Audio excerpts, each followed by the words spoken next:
scenes trying to save crypto while these devils, Sam Bankman-Fried, Brian Armstrong, they're trying to permanently ruin it. This is not about money for me. I hope you guys understand this. I'm here fighting for you. It's me. This guy with these freaking glasses on, this douchebag, is out here trying to tell you that only the suits know what to do. Only the suits. Only the people who have all the money. They're the ones who can determine what happens.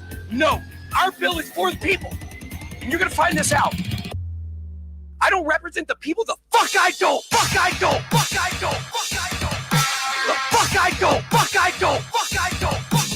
I'm the one out here putting the work in behind the scenes trying to save crypto while these devils, they're trying to permanently ruin it.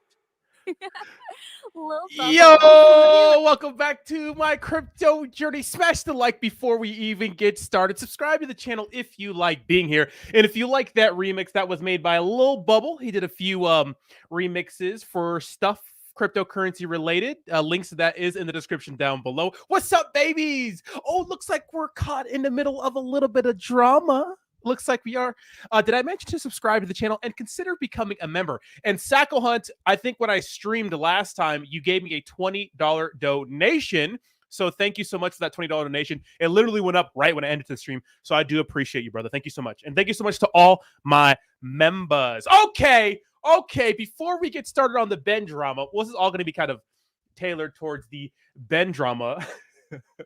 There's been a little fighting back and forth on Twitter, and I do apologize for missing the stream this morning, guys, but we get an evening stream now with a little bit more drama. Llama. Check that, hold on. So apparently Ben Armstrong was going at Scott Herman yesterday.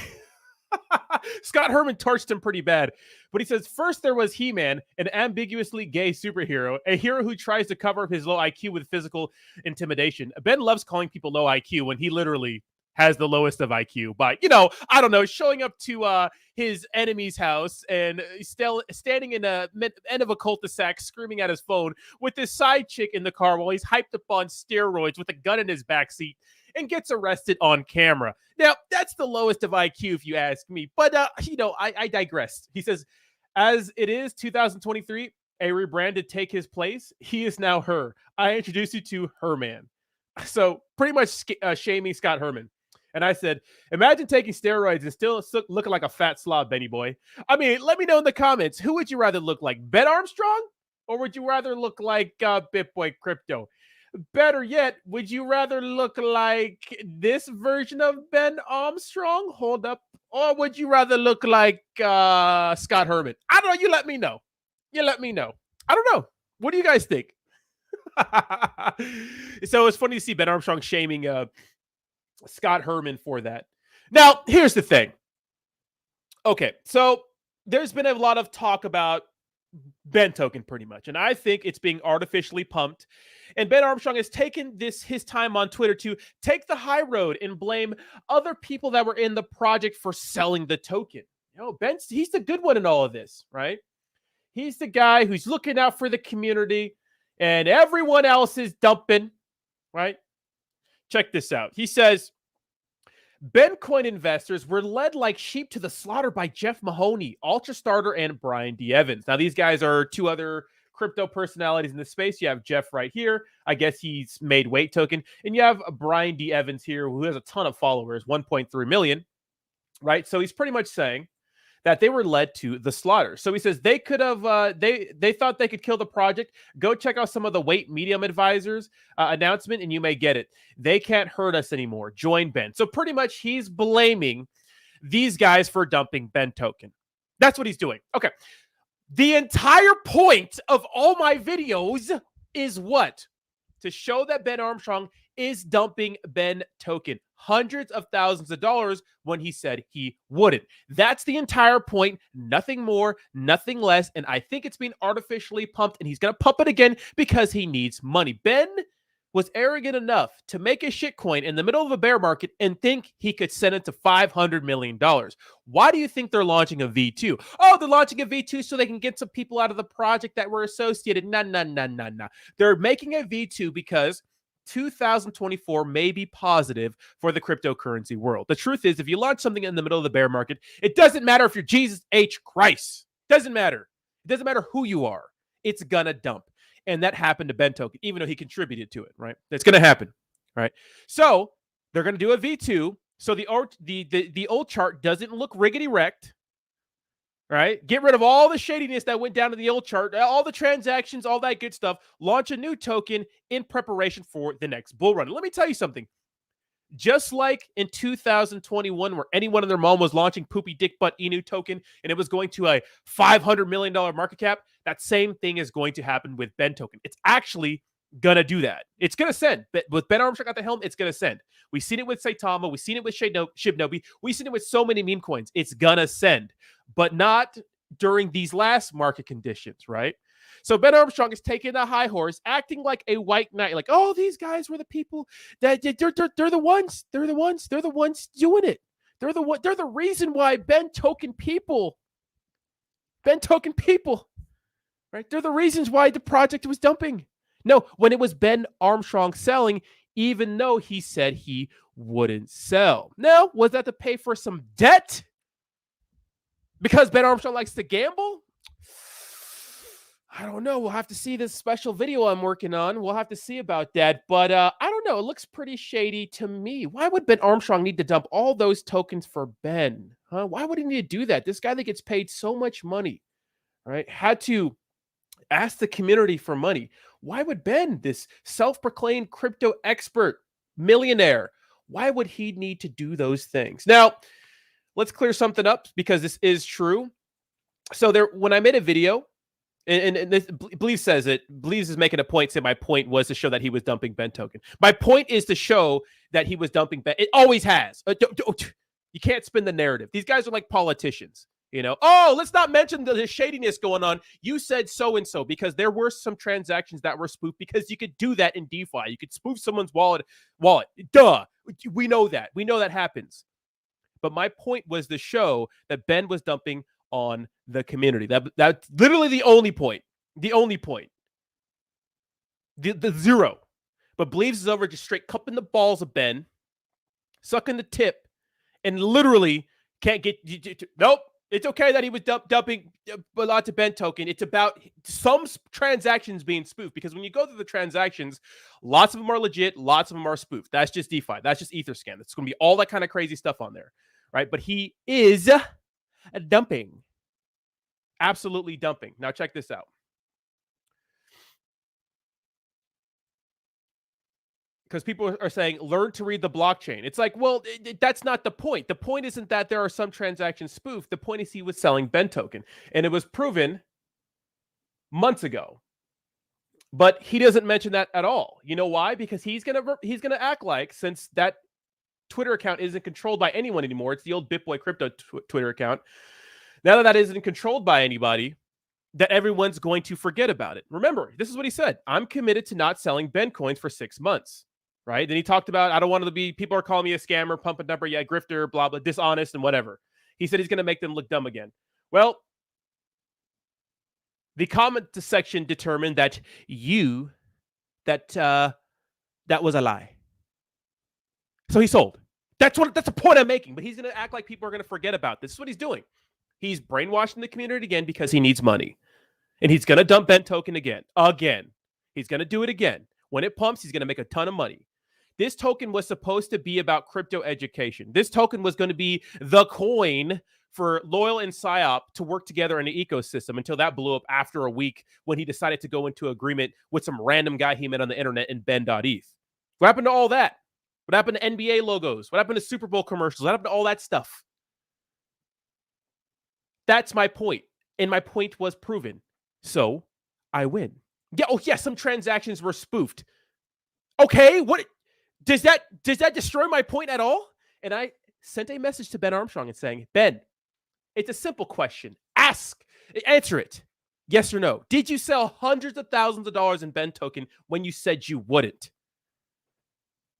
And if so, why are you acting like a white knight and blaming these guys, Ultra Starter and Brian D. Evans, for dumping on the community, saying that they led the sheep? He says Ben coin investors were led like sheep to the slaughter by these guys. Or were they led by you, weirdo? Just saying. Just saying, baby. Just saying. Just saying. And no, Ben Armstrong does not want to fight me. He's going to box some guy who literally is bigger than Ben. Well, he's the homie, but I don't think he's going to beat Ben in a boxing match.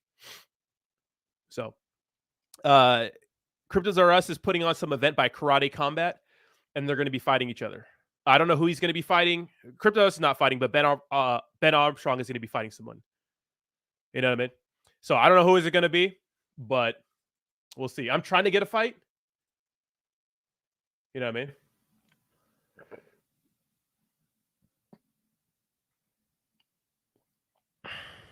So, I mean, they reached out to Zach XBT, and this is Bleeves posted this because they reached out to Zach XBT about it, and this was literally their only argument.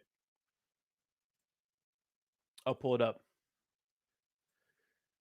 Whoever made that video cannot read a block explorer. That BitBoy crypto wallet did not make those Dubai coin transfers. That's not my point. My point was to get his wallet address and show that he was dumping Ben token. He knocked the ring girl. That'd be actually interesting. No, Ben's not gonna box me. There might be someone else who's actually my size and a big dude who wants to fight. So we'll see what's up. I hope I can get this match. It'd actually be pretty good. Now there's a storyline here. There's a little bit of drama here. You know, it's good. So I hope I get put on that card. I would love to fight whoever from their side. Would love to. But they probably won't. Ben will never answer because it can then become part of a discovery in a lawsuit. Yeah, but I mean, it's on Etherscan. It doesn't matter what he says. His argument is going to be is that, oh, I didn't have passwords to anything, so other people from the company were selling it. It's like, well, it didn't happen 6 days later, because what doesn't make sense is that he said he wouldn't sell, then sells 6 days later, and over time sells hundreds of thousands of dollars. So, I mean, you could say what you want about some transactions being spoofed. Okay. What's my point? You know, so he's creating all this fake hype for Ben token again. Be everywhere now. Like it's not another pump and dump. Exactly, Bud. Bud says Funny might not can read good, but that nigga can fight. Yeah, I joined a pretty sick Muay Thai gym out here, so I'm getting back in the ring and stuff. But I'm super sick, man. Rodney, baby, you need to get bleached like MJ because you were poisoned. You have become a huge clown. Shut up, Donkey Dong. Need to take a big dump.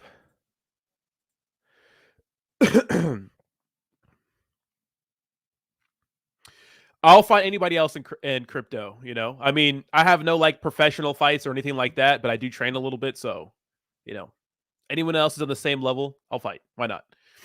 It's all fun.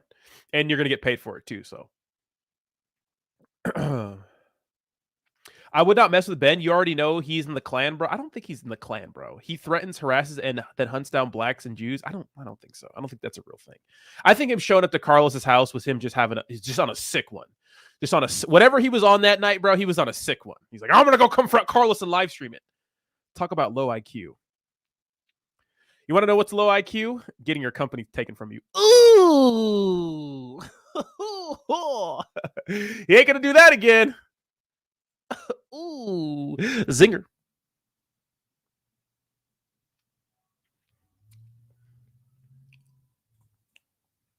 Now they're like, oh, now he's gonna take the route of the Ben was sold. That was always, oh my god, you can't argue with these people. Squid bro, start the training.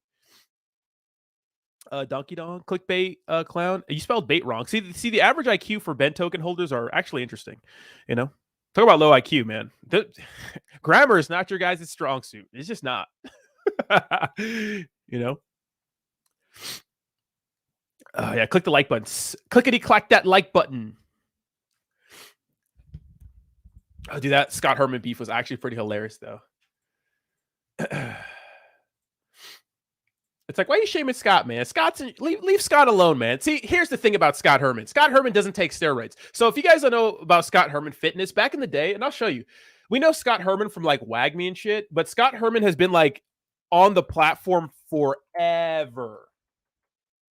Like literally forever. And I remember watching Scott Herman back in the day because he was like one of the only few people offering like legit fitness advice. Like if you guys didn't know, like back in the day, like in 2000, I would say 2010 or something like that, like Scott Herman Fitness, like he was like, if you go to like his most popular videos 13 years ago, like how to plank, like if you look at this guy, he's like pretty much the only guy back in the day who wasn't on a bunch of drugs, like, and you could tell, and who was giving you actually legit information.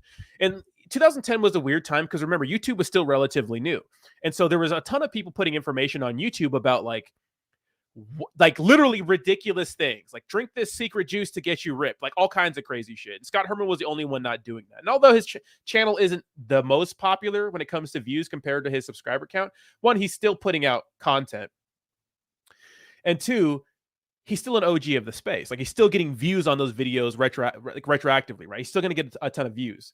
And you can make fun of Scott Herman all you want, Ben Armstrong, but he didn't take steroids to get a good physique. And you know who did take steroids and has a shitty physique? You. How low IQ is that? Let me just put steroids in my body with getting 0 results.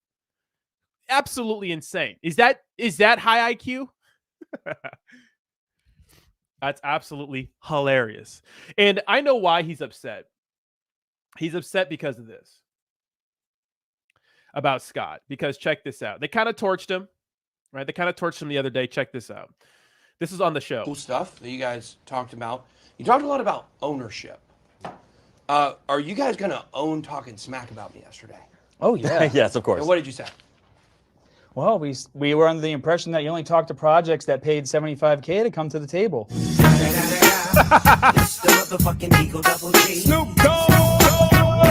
Okay, so I think what happened was Wagme wanted to get some sort of promo with BitBoy, and they're trying to charge him out the ass and whatnot. And obviously, Wagme's been on this show. Like, it's like pretty much, it's like Shark Tank kind of for like cryptocurrency projects. I don't know how successful it's going to be, but they're doing pretty good on it. And Ben Armstrong was like a guest on there, and they really clashed heads. And of course, Ben Armstrong makes everything about him. You know, you gotta act like you're gonna tell me why you're not saying nice things about me. You know, way to make it about yourself, Ben. But that's why he's mad at Scott. He's mad at Scott because of the little zinger. You know what I mean? So, Peter says a huge pump is coming soon. Would I fight Bleeves? I don't think Bleeves is gonna fight. He might fight, but not me. If you guys don't know, me and Bleeves are actually friends. We actually text each other like before we post anything all the time. You know, like literally, that's what we do. We're friends. I talked to him for like 45 minutes this morning, so we're boys. It's engagement, guys. It's engagement. Relax, relax. BitBoy is still he's still trash, but it is engagement, right? Donkey Dong says months ago you were doing a live with Hillbilly Bleeves. Damn. And now you realize he is crap. Roddy, what happened to you? Butt boy obsessed. What the F is this channel became? What the F is this channel became? Jesus. Guys, come on. Became? Really? I don't know what to say. I don't know what to tell you, Donkey Dong. I don't know what to tell you, man, you know? I just gotta say, man, it's good. But boy, Bennett's best. Hey, YouTubers do what gets the views, and right now it's beneficial for me to roast Ben Armstrong. You know, I'm working on some other good crypto content. Don't worry, working on some good stuff. A lot of big things happen. I'll keep you guys posted on that. But it's pretty much the talk of the cryptocurrency world right now. You know. Remember when Royce Gracie tried to take on the UFC? What do you mean, like the UFC 1? Yeah, so the interesting thing about Royce Gracie is that UFC 1, jiu-jitsu is jiu-jitsu. So if you know a little bit about jiu-jitsu, like just a little bit, maybe you're like maybe like a really, really good white belt or a blue belt, like you could literally like wreck anybody in the streets. Like if you know a little bit more. That's like with most fighting styles, except for maybe kickboxing and boxing, because if you know some more than somebody, you can take them out. But like when you're in a fight, like anyone has a puncher's chance. Everyone's chin is their off button, right? So with grappling, there's like no haymaker. So if you're good at grappling and you are grappling someone who doesn't know anything about grappling, there's a good chance you're going to dominate them. So Where did you learn these roasting skills? You are relentless. I just be talking shit, right? I have a lot of more information that I'm trying to see if I can make public or not. So I'm trying to put some stuff together right now. It's a lot of stuff. It's a lot of stuff. But let me tell you something. Ben Armstrong is selling Ben Token. You know, he has issues. He's doing a lot of degenerate things in his life. And there's a reason why he didn't have any money when, you know, the whole Hit Network thing collapsed. Okay. It's not just people at Hit Network are malicious and stuff like that. If he's some blockchain guy, if he's some crypto extraordinaire and he's living paycheck to paycheck, like, I mean, is that the guy you take advice from? And then in his excuses, oh, Hit Network, oh, they took everything from me. They had everything. You didn't have any crypto hidden somewhere or anything. Why wouldn't you do that? Why wouldn't you? Or do you have an issue gambling and other issues that you're spending money on and that's sucking you dry? What's the real issue here? You can blame everyone at Hit Network all you want, but that's just him putting the blame on someone else, and that's what he does. You know? Dude, the Dylan Dennis fight I paid for that, bro. That shit was so whack, bro. It was so whack. It was so bad, bro. KSI Tommy Fury was even worse. It was so bad. At least Logan Paul landed some punches on Dylan Dennis and stuffed some takedowns. You know what I mean? What's up, Mr. T? How you doing? You know? It's crazy. Yeah, Tank Abbott. Yeah, I mean the MMA is such like a crazy sport now. Like people think like they can do what those guys do, but they're on a whole other level when it comes to being in shape. And they're like, and they're just like, they're so good. It's like you think you could beat somebody up who's like an MMA fighter, you're out of your mind, bro. They're so good. Are you paying for social engagement driven fights? I would. Well, why are you paying for it? So Big A, I wanted to see someone get knocked out. Right? I bought into the hype. There's a huge storyline behind it, but the simple fact that he bought Ben Token shows that he has a problem. It was clear that his DeFi degens skills were at white belt level. Well, it's just that people. The thing about crypto is it's so true. People have a short memory. Like no one's gonna remember this in a week. Like they won't. And so the fact that he sold Ben Token in May, like no one remembers. No one remembers. And so now he's taken the time to build up Ben Token again because they're doing their V2 soon. He's taken the time to blame other people in the project for selling Ben when he was the one doing it first, and lots of it. So now he's taken this opportunity to go on a smear campaign and call other people out for selling Ben Token so he can make everyone, and people are going to, look at it, his community is rabid. They're strong. They're going to believe everything he says. Everything. So you can't reason with them. But it is what it is, right? Yeah, the fight was weak. I want the old Rodney back. What? We roasted Saitama. This is like the same thing we did with Saitama, though. Do you remember? Do you remember the Saitama days?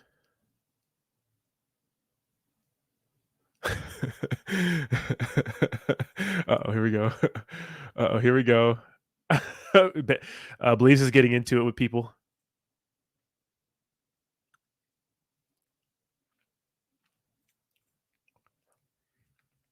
Roddy should fight Bleeves. I would do that. What's up, Lamb Chops? Yes, let's go.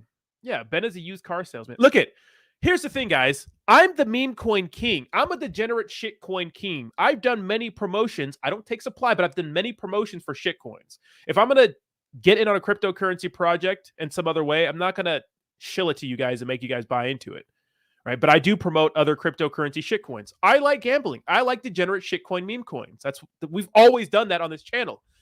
But don't package it like some savior of crypto, this crypto education token that you've been dumping from the beginning. You're literally making this token to enrich yourself. And he's more desperate than ever now because he doesn't have Hit Network to fund his degenerate lifestyle. And that's what he misses. He misses his 2-week paycheck so he can go out and gamble and pay for side bitches. What's up, Peru? How you doing? I'm just saying.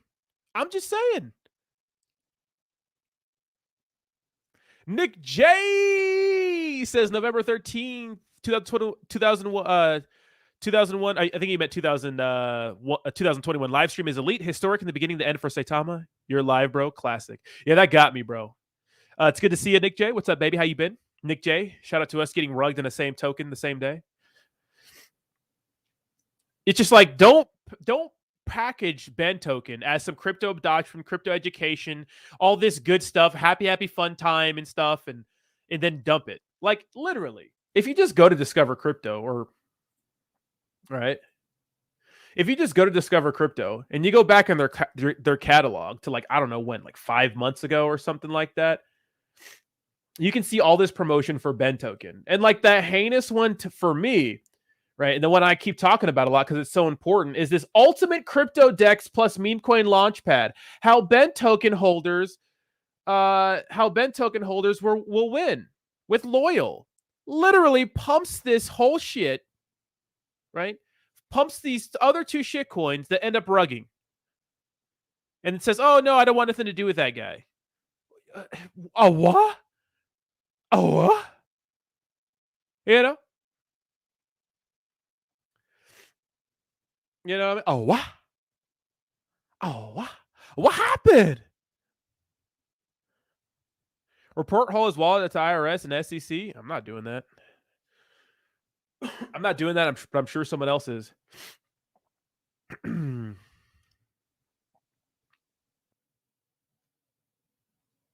Ruggy Rug? Yes, I mean 2000. Yeah, I know, bro. What's up, Black Voices? How you doing? No worries, no worries. This is an impromptu late night Sunday stream. What happened? Oh, wow. Oh, wow. Did you guys hear about MetaMask going down? That was interesting. That was a shitstorm. Now, I figured it was some sort of like misunderstanding, but I know that there's what's up, Bree? Bree in the house. What's up, baby? There was some hubbub about like MetaMask becoming really centralized and that Apple was having, was talking about, they're not too happy with cryptocurrency, right? NFTs and stuff like that. And they want profits from like transactions and anything you do when it comes to some DeFi applications. And so MetaMask was taken off of the App Store and everyone was freaking the fuck out. But it turns out, I don't know what the issue was, I don't know what the issue was, but that was happening. Yeah.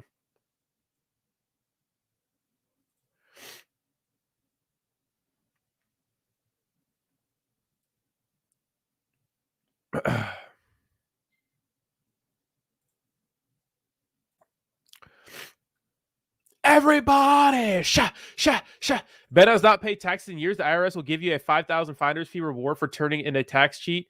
Go get. How do you know that? Ooh, do you know that? Is that true?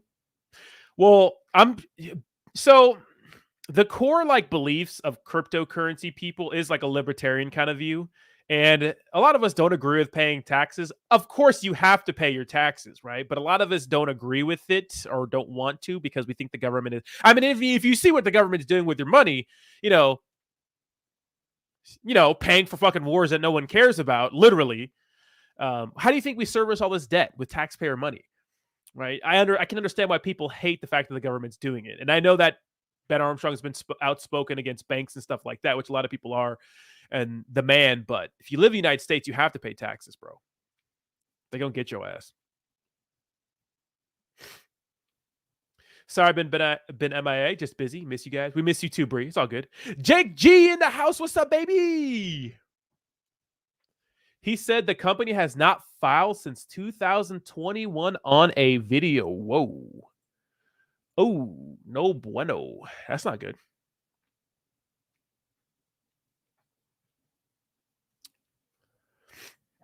No bueno.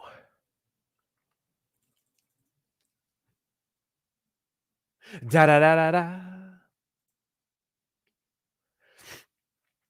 What's up, baby Jake? Dude, Jake got out of Israel 24 hours before that shit happened. That is crazy timing, dude. That is nuts. That's actually nuts. 124 of these people. Donkey Dong, do I gotta put you on timeout, Donkey Dong? You're just talking trash, bro. Come on, man. What's wrong with you, bro? We got the Pine Owl fam in the chat. Well, shout out to Pine Owl.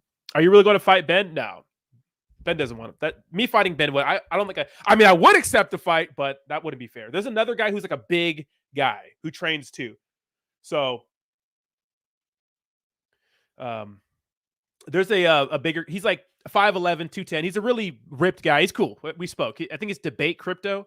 He said he would want to fight me, but I think that there's other people that have a bigger name than me that they want to get on the card, but it is what it is, you know. So, I mean, you have to, because we have to go from experience level, right? Like, obviously, like I train, but I'm not like some experienced fighter. I love the sport. I love training, right? But I'm not some experienced fighter who has a bunch of fights and shit like that. I'm just a guy who trains, you know. But I know what I'm doing a little bit. And I don't think Ben has ever trained, so that wouldn't be fair. I think he would need to fight someone else that doesn't train. But the guy that I'm talking to actually trains.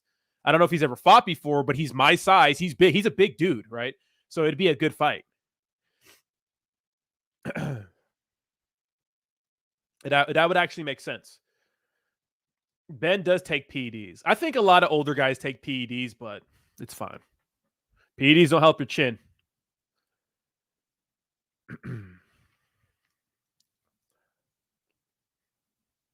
Yeah.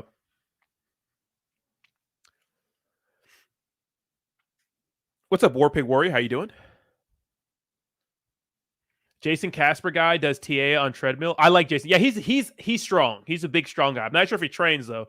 I know a lot of guys who lift weights that can't fight.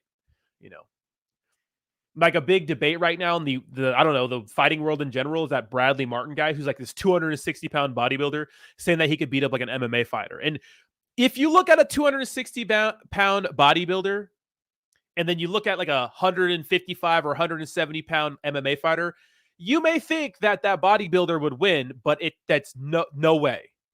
Absolutely no way. You know. You're tasty on the pads, Rodders. I appreciate that. Thank you so much. Appreciate you, Mr. T. Who is the Japanese fighter before the MMA? What do you mean, Steve? Technique over strength. Yeah, strength does help. Here's the thing. Anyone has a puncher's chance, right? Anyone has a puncher's chance. Like, you can throw, like, big guys can throw haymakers. That's the thing about striking. It's like, if you throw a big overhand right and you crack somebody, or you throw a big punch or kick and it hits somebody, anyone has a chance of going out. But, like, grappling's different. Grappling is like, if you're like, if you're a grappler, like, and you're fighting, if you're grappling someone who doesn't know anything, you're pretty much fucked. Puncher's chance, but people just you can wing out crazy punches and get punched. It's just a small chance of happening.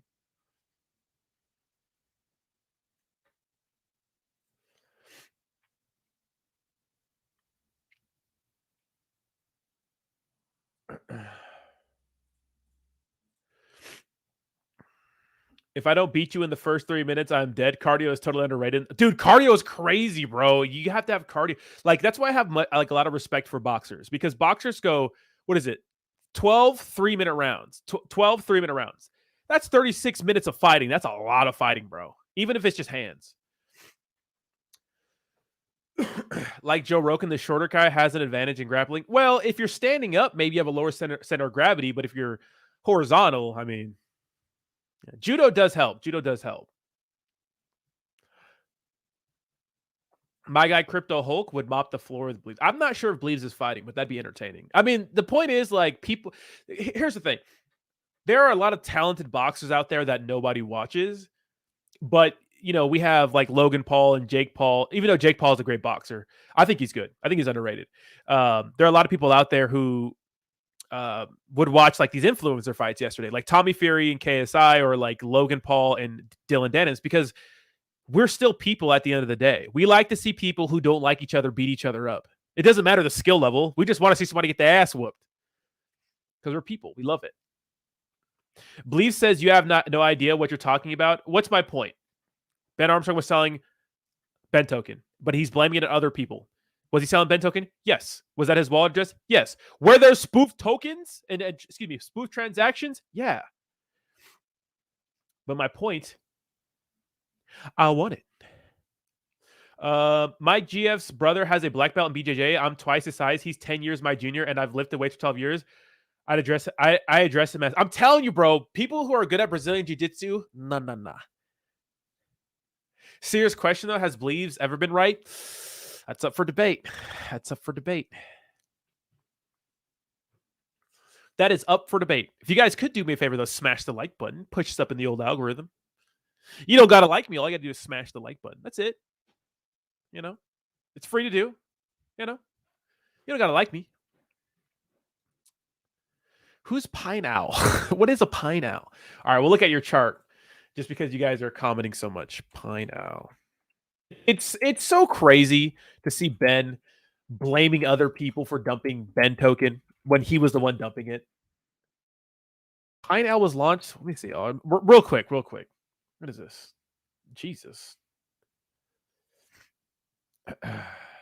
How do I short muskrat token? I actually have muskrat token, so, but you can buy it if you want to. It's up to you. That's not terrible. There it is. Now, Rodney, we know you take them all down. I believe in myself.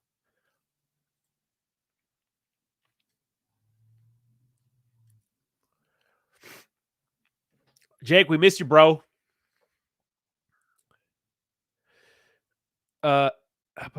Eric Known already has a fight book, so he would probably be up for fighting you. And I think Tyler S would be an interesting match. Well, I'm not the one setting it up. To be honest, I'm not sure how much the powers that be like me, so they probably wouldn't want to give me any more clout. I'm actually surprised Ben is responding to me because the engagement's been going up pretty pretty good. Getting a lot of followers, a lot of likes, retweets, stuff like that. So.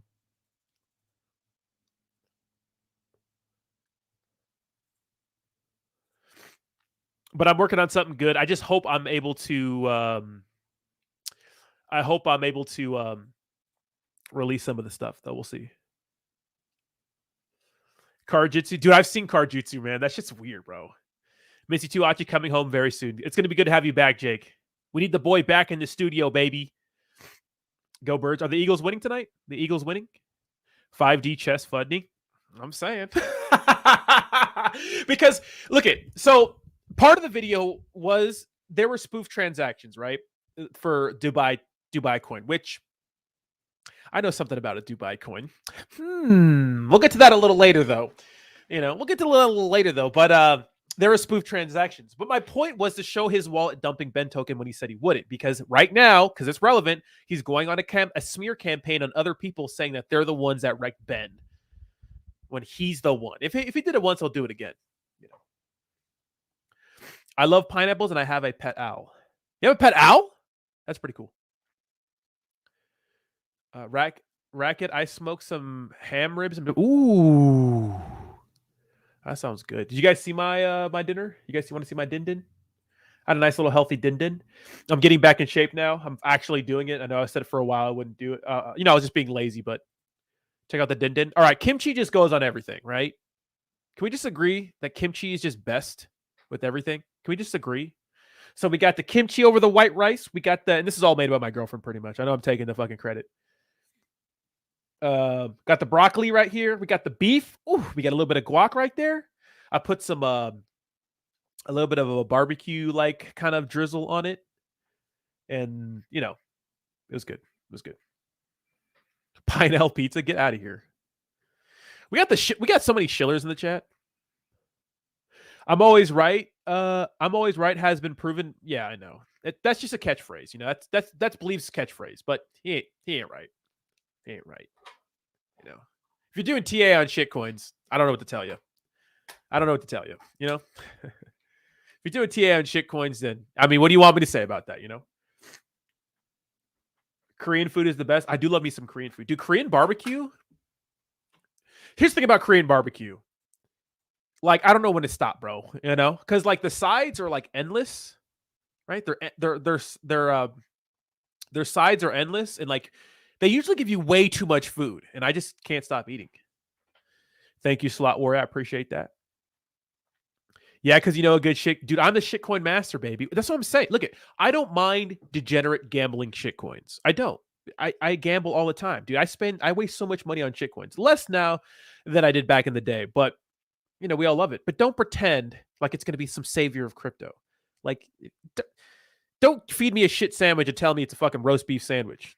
You know what I mean? No one needs that. This is why he's dating a redhead. That's right, Selmo. I think the whole Cryptos R Us community would love to see Cryptos R Us fight. I don't think George is that kind of guy to fight, though. He doesn't look like. I mean, it would be a bad fight. I don't want to see two out of shape people fighting. Like, because I don't think they're going to take it seriously. I don't think they're going to train hard. I think it's just going to be a money grab. But here's the thing, like that Karate Combat place, I think they're making a token. It looks like they're making some sort of token or something like that. Karate Combat. They're getting into crypto too. That whole organization is run by George St. Pierre and Bass Rutten. And so, they're going to do anything they can for money. It was like Eagle FC having Saitama as a sponsor. Like they're going to take any money they can. So the fact that, they're working some deal together with Cryptos R Us and stuff like that, like I'm sure like they're going to take the money. You know what I mean? So, I mean, they're launching a token too. It's going to be another pump. See, the good, in my opinion, it'd be good right now for not legit cryptocurrency. Well, if you want to make money, right, which a lot of these people, they know, they're not stupid. They know the Bitcoin halving's coming next year. They know that the market's probably going to start to run. And if you make a token near the end of this year, it's probably going to do well in the long run until the next dump, right? You can't launch a shitcoin in the middle of a bear market. It's probably going to do well over time. So a lot of people are working on their own tokens to launch before the next run. And they're going to pump. They're going to be the next Shibs and stuff like that. There's going to be more of those. Chris E, 19 months on the channel. Has been a while. Still more drama in crypto space. It never stops, Chris E. How you doing, baby? Long time no see. Man, that's the best thing so far you have noticed about being on the East Coast versus West Coast, man? Or even the worst, either or? What's the best thing? Well, okay, so let's do an East Coast review. I've been on the East Coast for a little while now. Okay. I like the fact that there's 4 seasons. I like when I go outside, it's beautiful outside. It's brown and yellow and a little bit of sunshine and everything's green. I don't like the random rains and thunderstorms, but even that's kind of nice. I like that it's a lot cheaper here. It's way cheaper here. And I live in an expensive city in Charlottesville. Everyone keeps telling me, oh, you live in Charlottesville? That's expensive. But I came from San Diego, so that, the weather's a little more crazy out here. Like, obviously, San Diego has some of the best weather, but I'd say, like, I like it. I think a lot of people close to me couldn't believe that I would like living in the place after I lived in California, when the truth is, I'm happy here. Saitama had a lot of holes because we all know. Well, they got rid of the old devs, so we'll see what's up. Yeah, I moved, man. Economy will be shit in 2024. Bitcoin halving will not matter. Yeah, but I think that we're going to start to see a lot of market recovery next year. One hit a quitta. I don't think things are going to get better for me. I think things are going to get worse. But I think that a lot of meme coins or a lot of cryptocurrency products are going to start launching soon. So they have some sort of preparation for the next run, because the Shibs didn't run only in 2021. Like the big X's happened way before, right? They launched way before. What's up, fan? How you doing, baby? Yeah, I'm sick. I've been pretty sick. Roast pineapple sandwich. Yeah, LA, dude. Los Angeles is a fucking dump. I was just there a few months ago. Dude, Los Angeles is a fucking dump, bro. It is a dump. 16 more likes for 100 likes, guys. If you do me a favor, please smash the like button. And feel free to ask me anything. If you're sitting lurking in the background like a weirdo, just ask me anything. I'll chat with you guys. This will be a nice chatty. I got my main points out of the way. If you guys want to ask me some more information on what's going on or stuff like that, let me know.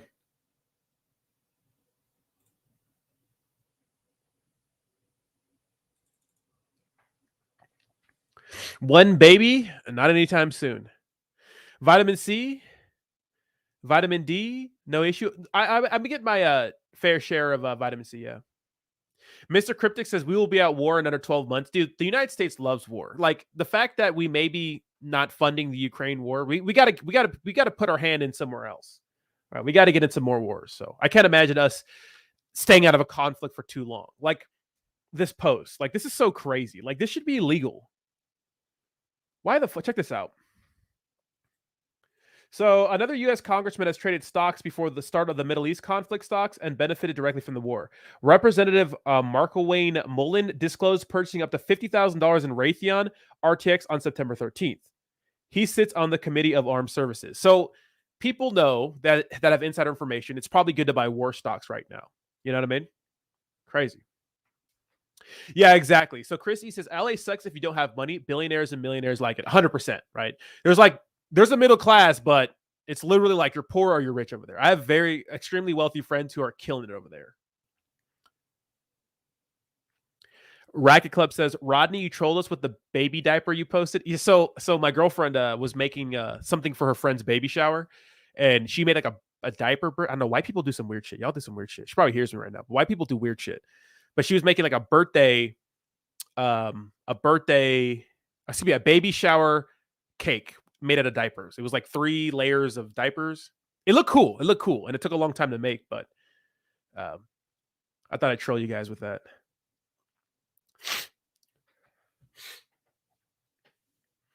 What crypto investment that you've made over the years you regret the most? Crow. I put a lot of crow like at 30 or 40 cents. The truth is, like, I don't know why. I'm trying to think, right? I'm trying to think because the truth is the only reason why there were a lot of major crypto catastrophes is because liquidity was leaving cryptocurrency and everyone was getting called on their loans and it was just bad. Like the Alex Mashinskys, the Voyagers, the 3 Hours Capitals, the Terra Lunas, the FTXs, like none of that shit would have ever been exposed if they had money, if there were better market conditions. So a lot of people thought crypto was going to be different this time, right? And I was new to this space, so I didn't know what the fuck I was really talking about and still don't know a lot of what I'm talking about. I don't know everything, right? We're still learning. But a lot of people are calling for $100,000 Bitcoin. Bitcoin was never going to dump again. But then there was a lot of people saying, oh, no, this is just another crypto cycle, 4-year cycle. And that's the reason why I started looking outside of crypto for like economic news. Because the theory behind Bitcoin is that it's true decentralization. It's owned by the people for the people.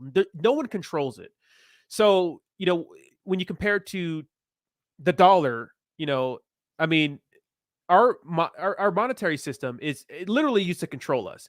And with Bitcoin, you can't control it. And so it's supposed to be a hedge against inflation, which in the grand scheme of things, it is. But people figure like, hey, if the economy goes down, inflation's up, well, that's only going to make Bitcoin more valuable, when we just learned that, well, Bitcoin was just being traded and pumped and dumped like any other stock. That's what it seemed like. But if you think about the grand scheme of things for Bitcoin and cryptocurrency, it's clear. Like Bitcoin's going to win. I don't think it has no chance. It has no other option but to win. It's not true decentralization. The guy literally died. What I'm saying is you can't control it. You can buy a lot of it up. Right? Nikki says, I love the drama. This is good for you. Getting your name out there. Good or bad publicity is all good publicity. Well, Spurly AI says, isn't crypto dead now? I used to be into it, but lost so much IDK. What are the good coins that actually have potential? Well, here's the thing. Most cryptos are pump and dump scams. We know that, rug pull scams. That's why we like meme coins, because high risk, higher reward. But there are some projects out there that are working and trying to be better in the DeFi space. We just don't know. Damn, Avalanche is ranked number 22 now. Jeez.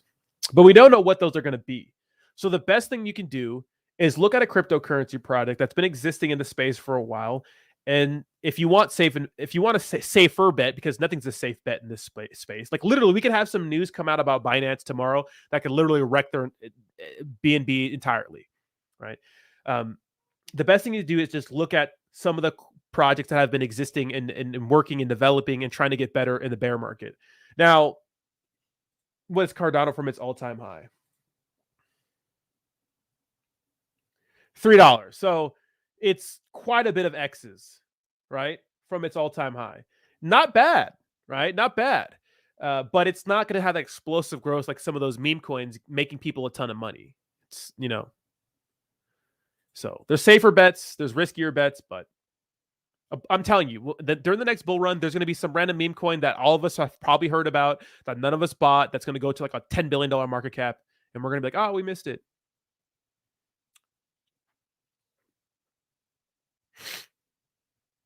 How is it the most centralized coin in existence?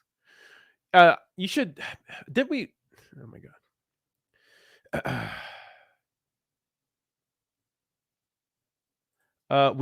we know exactly who owns Bitcoin. They are filing it half every year. It halves every 4 years. What?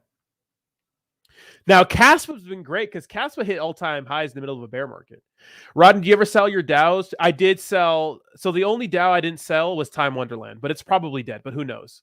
The thing about DeFi projects is that sometimes they start to work again, even if people sold out of them and they look dead. Because the issue with Olympus DAO, there was no like core issues with Olympus DAO or Jade Protocol, because Olympus DAO is still, you could say, working. But like Time Wonderland, what happened was their CFO, so the chief financial officer, was linked to the collapse of the Quadriga centralized exchange, which is that big Canadian exchange that went under, and people lost like $200 million, something like that. And they made an Netflix special about the CEO who went missing. Like he had a mysterious death in India, but the autopsy wasn't performed correctly or something like that, something crazy like that. So the Time Wonderland, people got out of it because it was associated with a known scammer. He was doxxed. Crypto art. Is IoTex a good investment? I remember IoTex being so IoTex is still working. So didn't they weren't they working on like security shit? Let me see IoTex. I remember IoTex.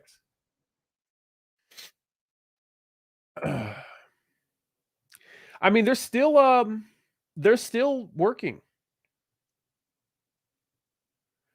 What were they used in?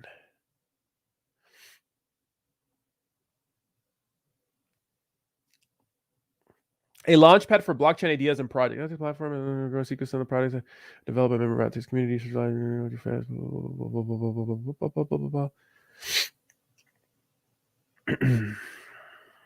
So IoTex, I think it's right here. WebStream connects smart devices to the blockchain. Web3 is about integrate into enhance everyday life, but it's invisible. Web3 is going to bring next wave mass adoption. DeepIn first. Web3 is open decentralized infrastructure, computing and streaming of devices, data. Blah blah blah blah blah. Well, I mean, it's same to my point earlier. I mean, if a product's been building through the bear market, why not give it a chance? But it's up to you. Like, it seems legit. There's no controversy surrounding it. They haven't rugged or anything. The price is down, but seems legit. Fully docs team. I'm sure you can look at all the LinkedIn and shit.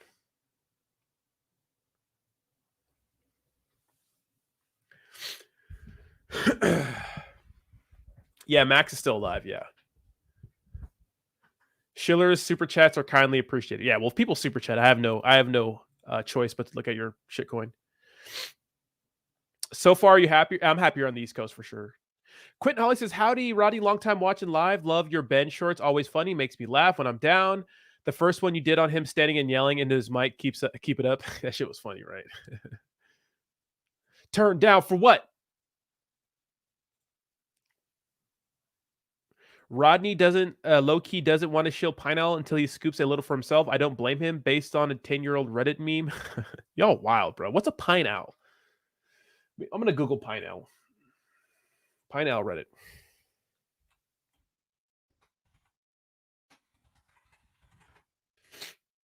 You have the sniffies. Oh, is this the thing you're talking about? This pine cone owl? Is this your king? Russ Armand is coming from you? Probably. Nah, probably not. He's already shilling another new shitcoin. Is this your king? This is what you're talking about?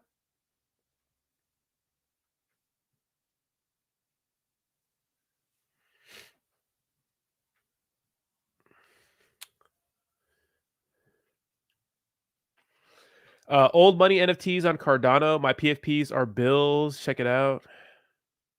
XRP is the only crypto with regulation clarity. XRP is not a security. That is true. Well, the importance of the XRP case, Bobby, was it just sets a precedence, because now that the SEC didn't appeal the Grayscale spot Bitcoin ETF, like, they're losing, man. They're losing. If you guys didn't watch it, you guys need to watch this. Check this out. You guys this is so good. Altcoin Daily, who I think pinned my comment.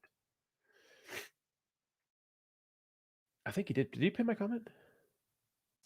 Most people have no clue that in 2023, the best way to make money on Amazon is Goldman. He was like one of. If you didn't watch this Altcoin Daily, first of all, Altcoin Daily pinned my comment. I said this interview is insane. Nice work. It's so good. So he interviews Of these Mr. Scaramucci. And yesterday. he talks about Gary Gensler. He talks about regulation. He talks about who Gary Gensler was before he became chair of the SEC. And he talks about the fact that Gary Gensler is, he has to play ball with Elizabeth Warren and the Democrats. Like, he has to. It doesn't matter his past when it comes to being a person who you could say was, I don't know, he used to teach classes on blockchain technology. I mean, he wanted to work for Binance, and now he's this crazy anti-crypto guy, like dunking on the entire industry now. But he has to play ball, right? And the SEC is losing. They're losing. They're losing against these big crypto. They're losing these big crypto lawsuits, and they're losing ground. And what the XRP case showed us is that now we have a point of reference in a time in history that we can refer to and say, oh, okay, no, at this point they got shot down, saying that it's not a security. So any other crypto products in the future, I mean, they could lose, but now there's some case, a big case they can reference. This is a great interview. You should watch this. So Political Insider exposes Gary Gensler, SBF, and BlackRock Bitcoin ETF. So very, very good video by Altcoin Daily. And you guys should watch Allegations. BitBoy Cryptos. I love these comments on BitBoy Cryptos. If someone has to tell you how great of a guy they are, how selfless they are, how trustworthy they are, then you should stay as far away from them as possible. Yeah. I'm such a good guy. I'm such a great guy. DubX. Yeah. I wouldn't touch that. I mean, look it. Treat shitcoins as pumping up. Get in, make your money, get out. That's how you should treat them. If you're dollar cost averaging into shitcoins, I don't know what to tell you. Vegas Inu. I miss Enus. You think Enus who thinks Enus are going to make a comeback? I miss Enu tokens. Guys, we're 5 likes away from 100 likes. Do me a favor and smash the like button.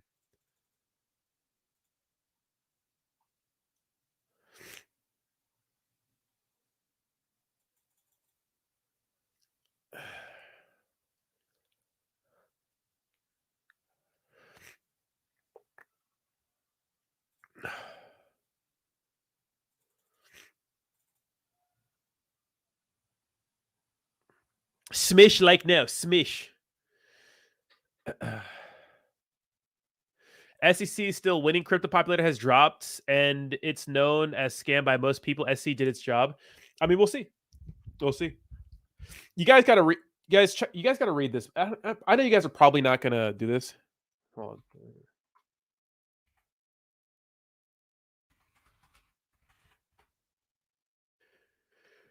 on. Read some of this Internet of Money stuff. We watched it a little bit. It tells you why Bitcoin is important.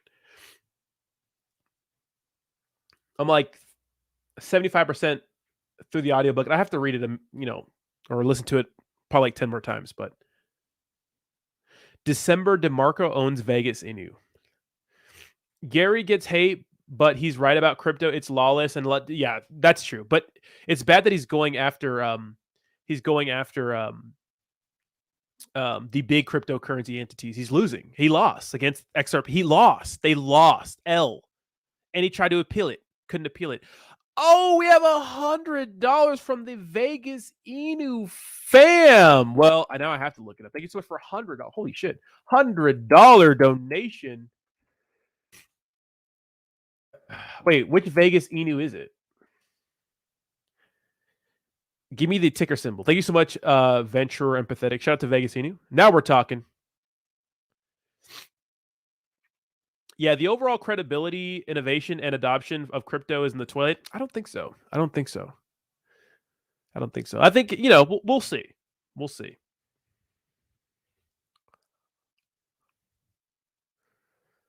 Shitcoins are the bombs of crypto. When they explode, they explode. That is true. That is true. VIT. Let me see VIT. Is it this one? Wait. This one right here? Is it a BNB token? This one, the one that just launched? Damn, yeah, Pineapple got wrecked by Vegas. Sorry, guys. Is it this one? Still pulling for Everrise. I read it. Well, Everrise has good use case. I think. I think Everrise has so much use case, and they're still working. Wait, so this is it, right? This is right. Is this the one that launched on the 8th? Damn, it's fucking sending. Holy shit. This thing is sending. Oh my god. Dude, I just can't wait till all small caps look like this. There'll be a time. December DeMarco. I think I know who that is. He's a black dude, right?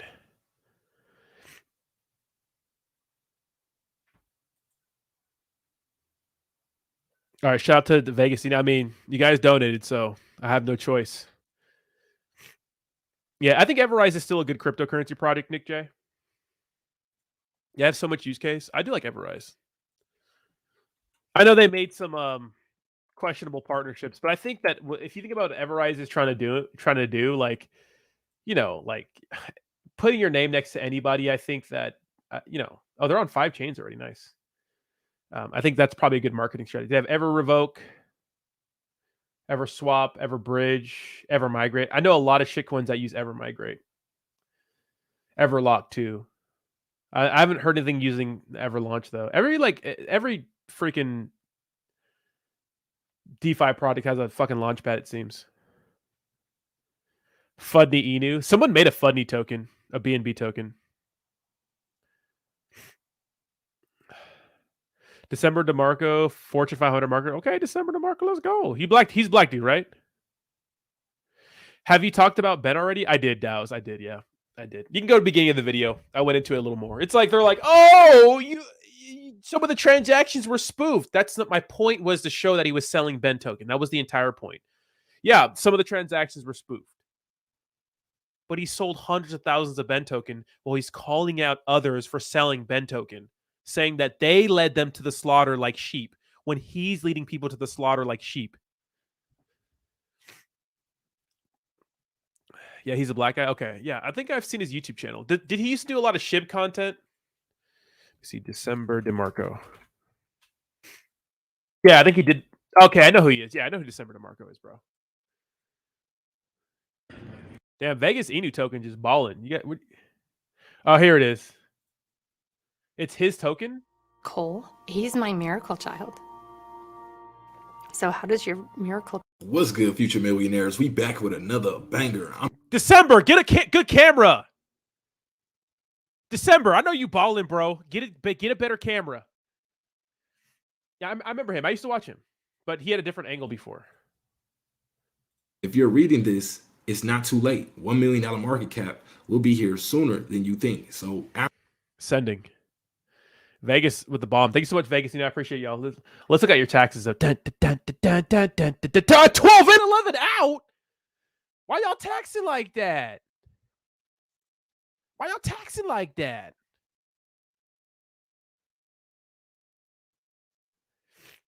Stop taxing. Why are we taxing like that? Hopefully you take them down. I know this is for bots and pump and dumping and stuff like that. I know what you're doing, but you got to lower them taxes.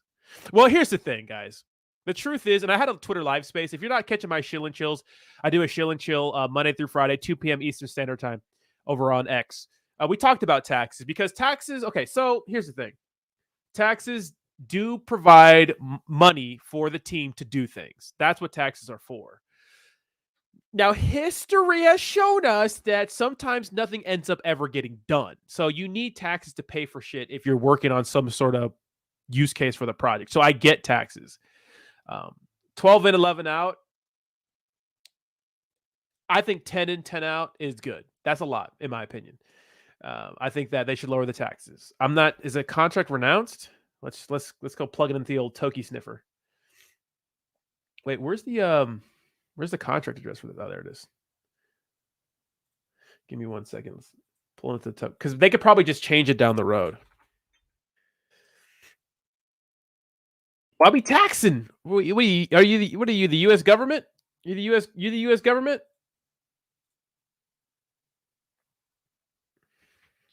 I'm pulling up the token sniffer right now.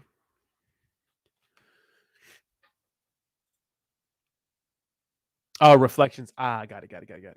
Okay, so it's not renounced. So they can change the taxes on it. Yeah, so they can change the taxes on it. So,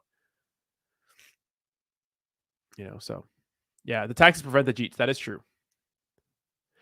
What's up, Echoes? Yes, Ben called me out. Pretty much I pulled up a wallet address that I think is artificial. Well, it did buy some Ben token. I think it's artificial. I think that's linked to Ben Armstrong. I think that's him or someone he knows his wallet. Well, that wallet was buying Ben token the other day, and it created a huge pump. Like everyone saw that green candles, and everyone was aping it.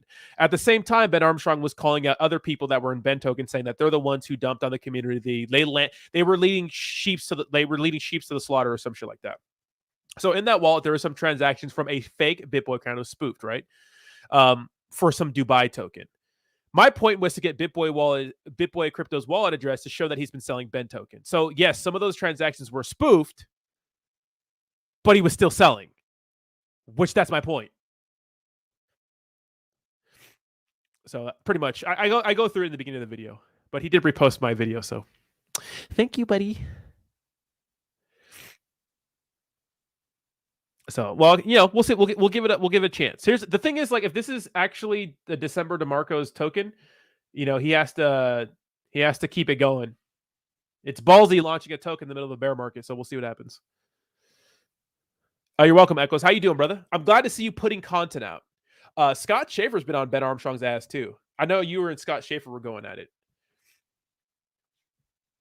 but that's been nice to see.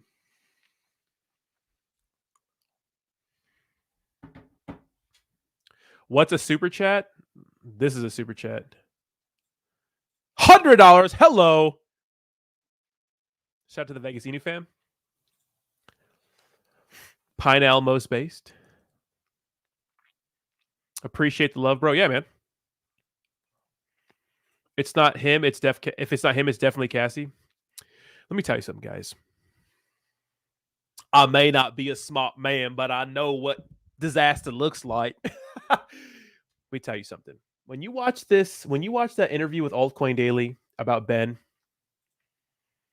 one of his biggest regrets was giving ownership to people of all the Hit Network.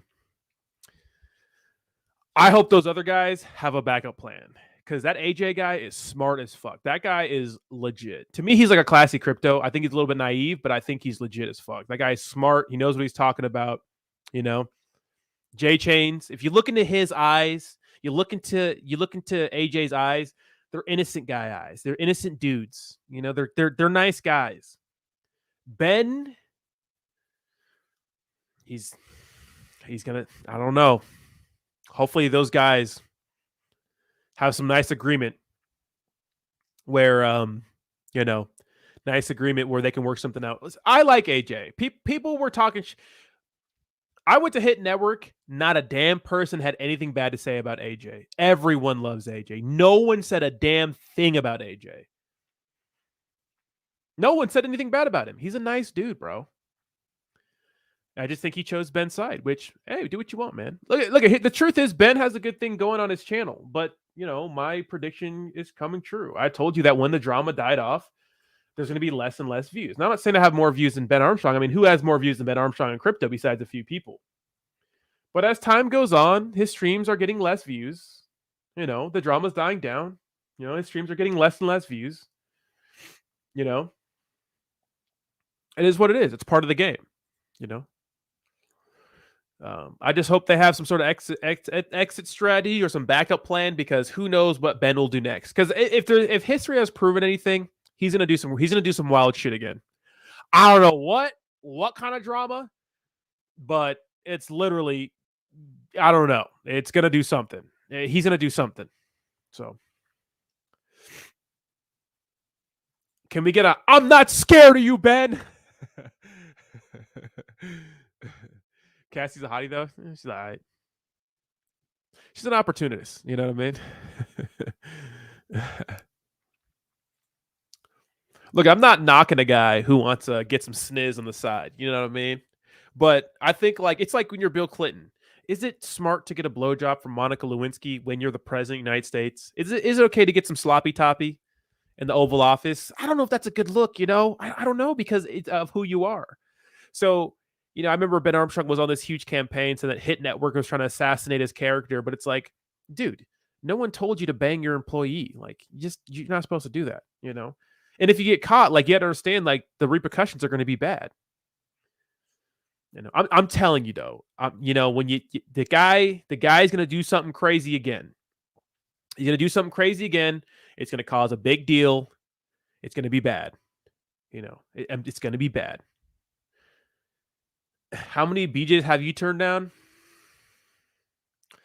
Look, I'm not saying I wasn't young and dumb, but if I'm married with 2 kids and a reputation to uphold, I probably, that executive fund, because we're men, all we can do, more like the oral office.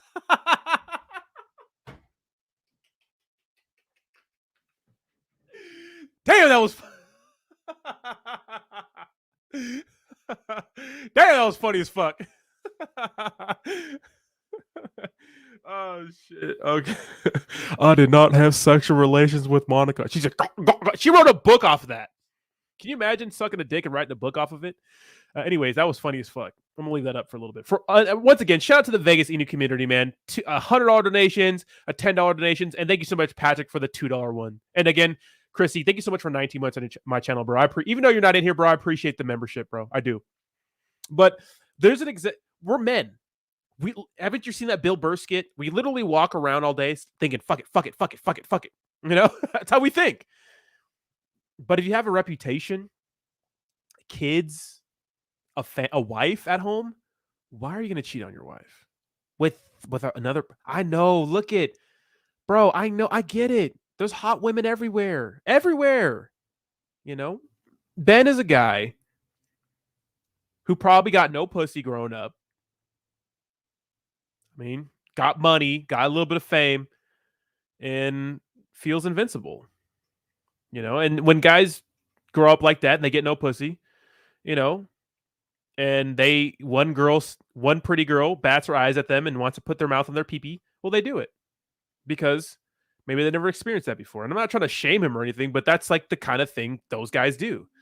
Like, oh, I have some money now, I have some power. Let me just say fuck everything else and let this girl suck on my pee-pee. Instead of being a man and saying, hey, maybe my relationship is going down the drain. Maybe I'm not sexually attracted to, my wife anymore. Let me work this out like a man and cut ties, break up. No, instead he's like, let me just fuck my employee.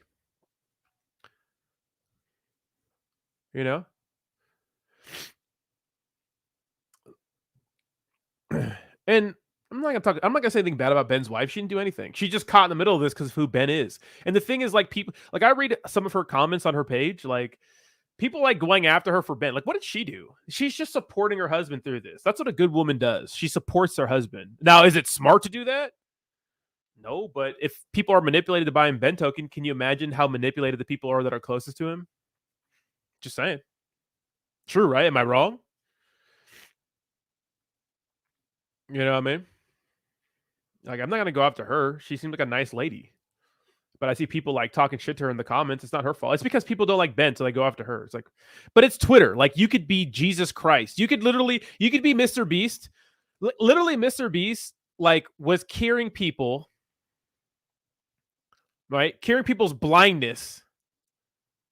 And people are like, oh, you're only doing it for clout. It's like, dude, he's curing people's blindness. Who cares if he's making a YouTube video about it? People are like, oh, Mr. Beast is. It's like, dude, fucking relax, bro.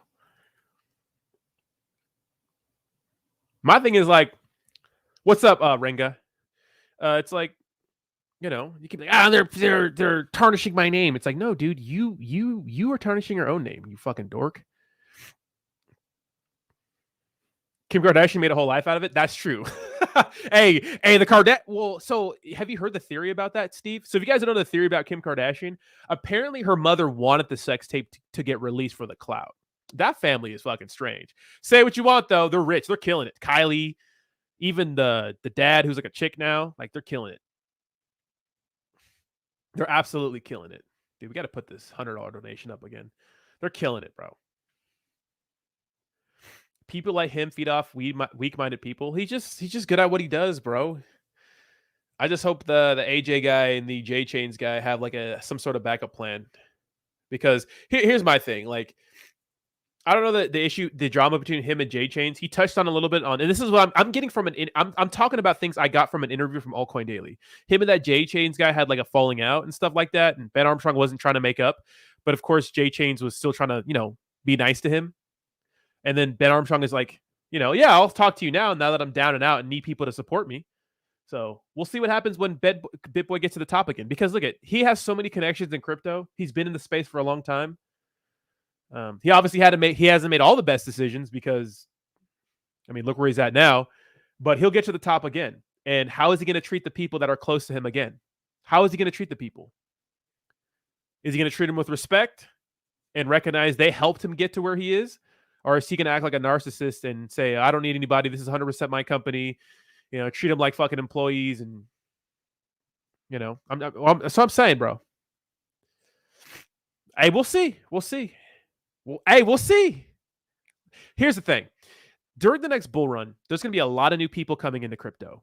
A lot of new people that are not into crypto. A lot of people who don't know who the fuck BitBoy is, who don't know who the fuck Discover Crypto is, who don't know who the fuck anybody is. They're going to see which cryptocurrency channel is providing good content, entertainment, and stuff like that. That's what they're going to do.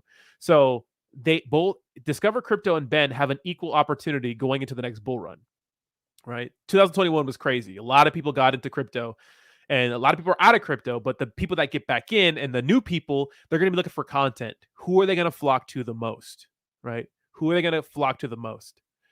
So people always roast Discover Crypto because their views are down. And yeah, their views are down, bro. If you go to Discover Crypto, their views are down because the truth is people watch that show for the star, which is Ben at the time. Like that 8,000 the other day. These are good, but not for 1 million, right? It's crypto. So even people with the biggest crypto channels don't have the best views right now, you could say.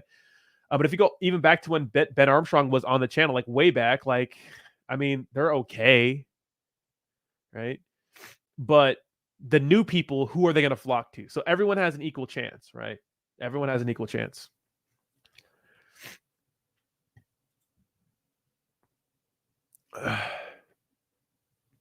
Mr. Beast is the modern day Jesus, curing people with leprosy next, AIDS in Africa. Is he really, dude? That guy is crazy, bro.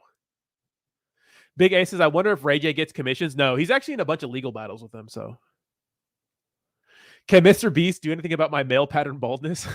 You can ask him that. Dude, Mr. Beast hit 200,000. Dude, that guy is fucking killing it, bro.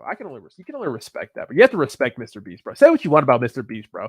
I think he had the most. This is a 100. I think he had the most views out of any video ever in a 24-hour period. 69 million views in one day. What the frick? Historically, money changes weak-minded people. You sound like you got some good tea. I do. Hoes have no feelings too. Let me tell you something. There's a lot of women out there who are opportunists. There's a lot of women out there who move from man to man to man to man looking for the next paycheck. When they zuck you dry, they're on to the next one. So we'll see. News on WagMe. Not much news. They're on that one game show, but nothing else really. Mr. J, we miss you, bro. Hope all's well with you. Look, I like the fresh cut. Dude, Mr. Beast is a fucking don, bro. So good. Like, it's good content too. This is like the format for YouTube. Because, say for example, because we live in this little bubble that we think cryptocurrency is a big deal, but it's not, bro. I have my other channel, and I get so many views on that channel. It's ridiculous how many views I get on that channel compared to my crypto channel. It's ridiculous. It's actually crazy. If you guys are not subscribed to my channel, it's called Rodney Reacts. I react to music videos and all the drama. Look at this shit, bro. It's nuts. It's I have 100,000 views in the last 48 hours. I have 100,000 views in the last 40 hours on this channel. That's fucking crazy. And I have almost 400K views, in the last month. That's crazy. I've never get this kind of stuff on crypto ever. I think my highest viewed video in crypto was 30,000 views. Then I have 100,000 views in 2 days. Not even Ben Armstrong and his BitBoy crypto channel has more views than my channel right now. It's this is fucking the algorithm more than his shit. But this is because I'm outside of crypto on my other channel. Like that's why people should, if you're a cryptocurrency person, you should probably consider doing some sort of other content. You know. And I know Ben Armstrong was roasting my YouTube views and stuff like that. It's like, okay, you know, whatever. Yeah, there are some yeah, Kayla, it's true. There's a lot of scumbag guys who use women for their money. 100%. 100%. Thank you so much, Cool and Chris. I appreciate that. I mean, I just hit 4,000 subscribers. I'm getting up there. This channel is mostly YouTube Shorts, so monetizing it's not the biggest thing for me right now. But in the future, it'll be good because I'll be able to put ads and stuff like that. Samuel, you knew. Hey, Taylor Swift and Travis Kelce release part. Dude, that'd be crazy. I think I need to start making stuff on that. I need to start making stuff on that. I think I'm gonna make a short on that. Yeah, I'm gonna make a short on that tonight. Travis Kelce was seen with Taylor Swift in public. Blah blah blah blah blah.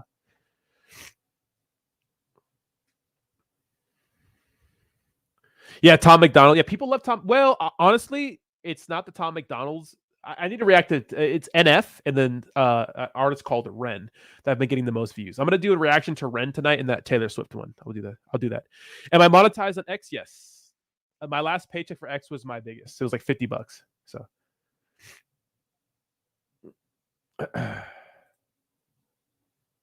like I have one video on my other channel has 269,000 views and it just keeps going up. You know, it's gonna die down because the hype has died down, but this is crazy. Crazy. So we're killing it on the other side. We're killing it on the other channel.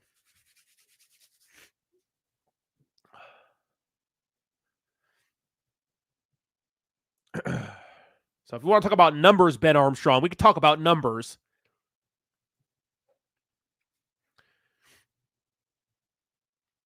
I'm on Telegram. Yeah, a link to my Telegram is in the description down below. It's mostly for my community to talk shit to each other. I'm like a stepdad who went out for milk. I'm barely on that shit. I do like Tom McDonald. Big A says, my daughters who had never watched football have now started tracking football and specifically the Chiefs and watching the games. Yeah, dude. I think his jersey sales went up 400% after that was announced. Yeah.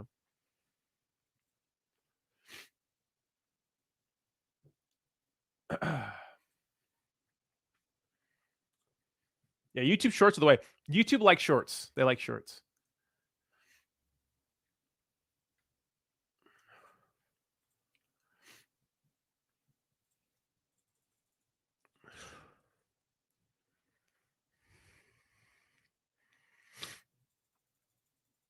And then you have like, I think this is Ben's alt account. You have this guy trying to say he's gonna dox my family and stuff like that. Like, check this out. Check this out. There's this one guy called .eth, literally just talking shit about Hit Network, calling it shit network, reposting all Ben's stuff, threatening to dox people. He was like, I'm gonna dox you and your whole family. Check this out. Hold on. What's up, the real F and Trap? How you doing, baby? And I know it's Ben. I know it's Ben. I know it's Ben or someone close to him. Check this out.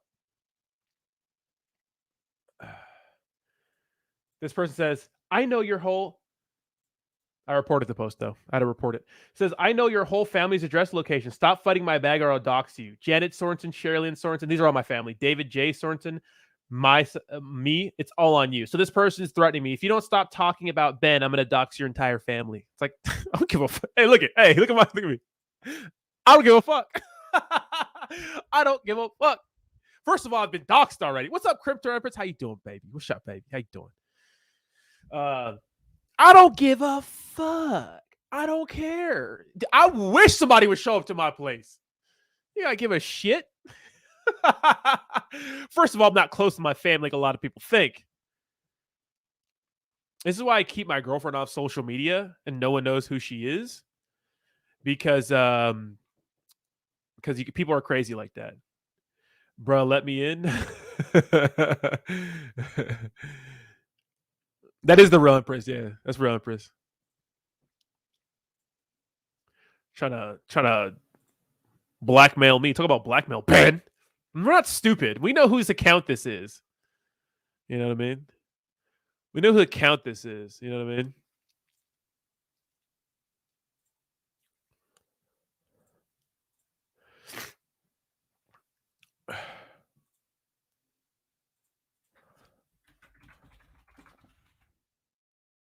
One second.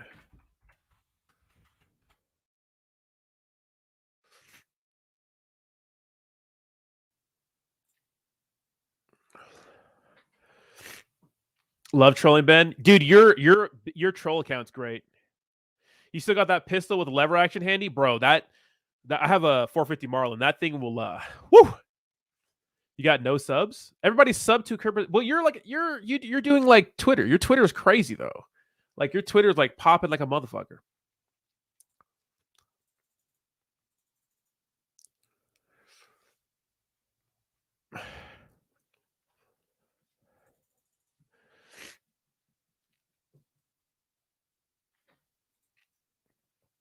When someone finally threatened to dox your whole family and you get excited because you finally find your dad. Yep. Hey, dox my family so I know where my dad's at, please. I've been looking for my dad. Daddy! Oh, that's funny. I'm your first sub now. Everybody sub to Crypto Empress right now. I'm a troll at night. Dude, your trolling is great. I love your troll account. It's great. Motherfucker's trying to dox me. He's like, it's all on you with a little clock. TikTok. Oh, bitch, bring it. You think I care? You think I care, bro? Oh my god. You think I care? It's all on you. I don't care if you dox, but dude, let me tell you something. My family's very Second Amendment savvy. So yeah. You go say what's up to them. Let me know how that goes. Let me know how that goes. I ain't scared of none of you crypto dorks. What a low blow. He has to post in his alt account and stuff like that.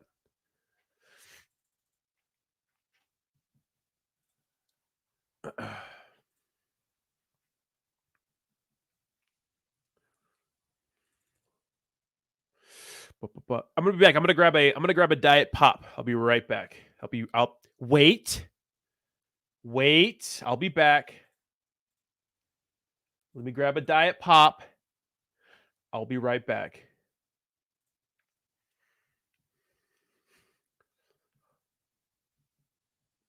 Hold on. I'm gonna roast Ben Armstrong real quick. Hold on. Another one.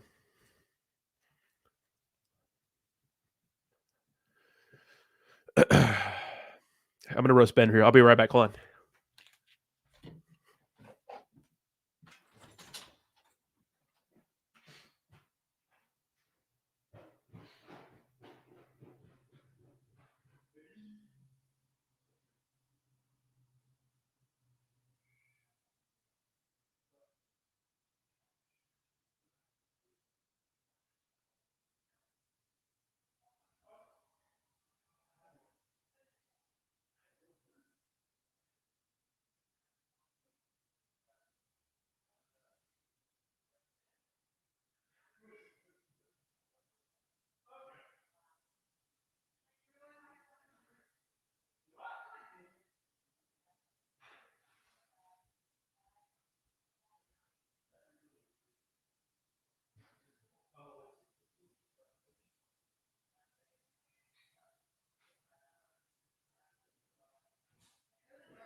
Well, the weather outside is frightening.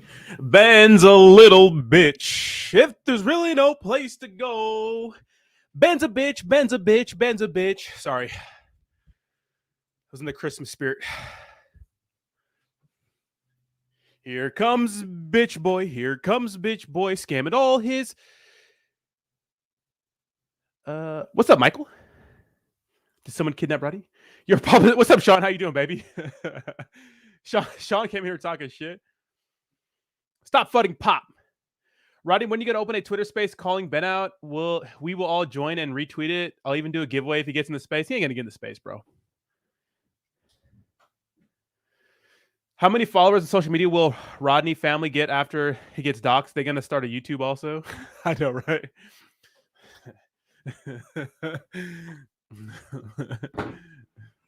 Here comes bitch boy. Here comes bitch boy.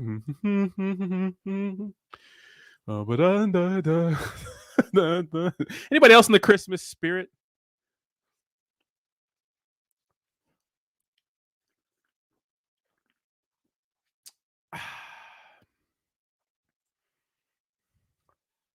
What's up, Jayhawk? Ben gonna knock that gap close? I wish Ben would fight me, but he won't. That's not a fair fight, dude. I wouldn't. I mean, I would, but I wouldn't feel good about it.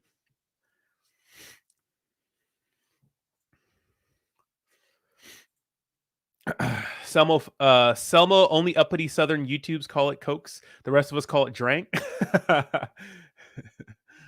Here comes wop wop wop wop wop wop wop wop wop wop wop. You definitely are shiny nose ass. Our shiny nose. You definitely are shiny nose ass. Okay. So have you heard from Austin? Our new news on MMAI? I think they're still working on it, but I don't like here. I bought it to MMAI, but I'm not holding my breath. Like for the truth, to be honest, is like, dude, any cryptocurrency product operating the bear market now, one, better have a lot of funds to get him through this fucking shitstorm, and two, better have a good idea that people want to buy into during the next run. So if MetaMonkey AI hits $1 billion market cap, I'm like perma rich. But I invested in it. My investment's down. We'll see what happens. They're still operating, man. They're acting like a real business. They're doing their thing.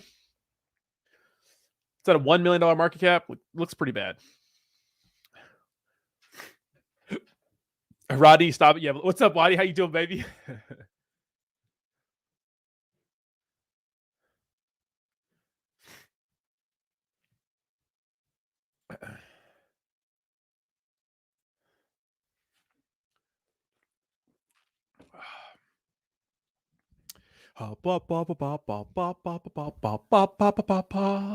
Yeah, so we'll see what happens, but Pondcoin movie. Yeah, shout out to Polly, dude. Polly knows what's up, bro. BND. Polly knows what's up. It's moving. I mean, look, I'm not holding my breath on Pondcoin either, but it's moving. I mean, it's down a lot, but it's jamming. It's jamming.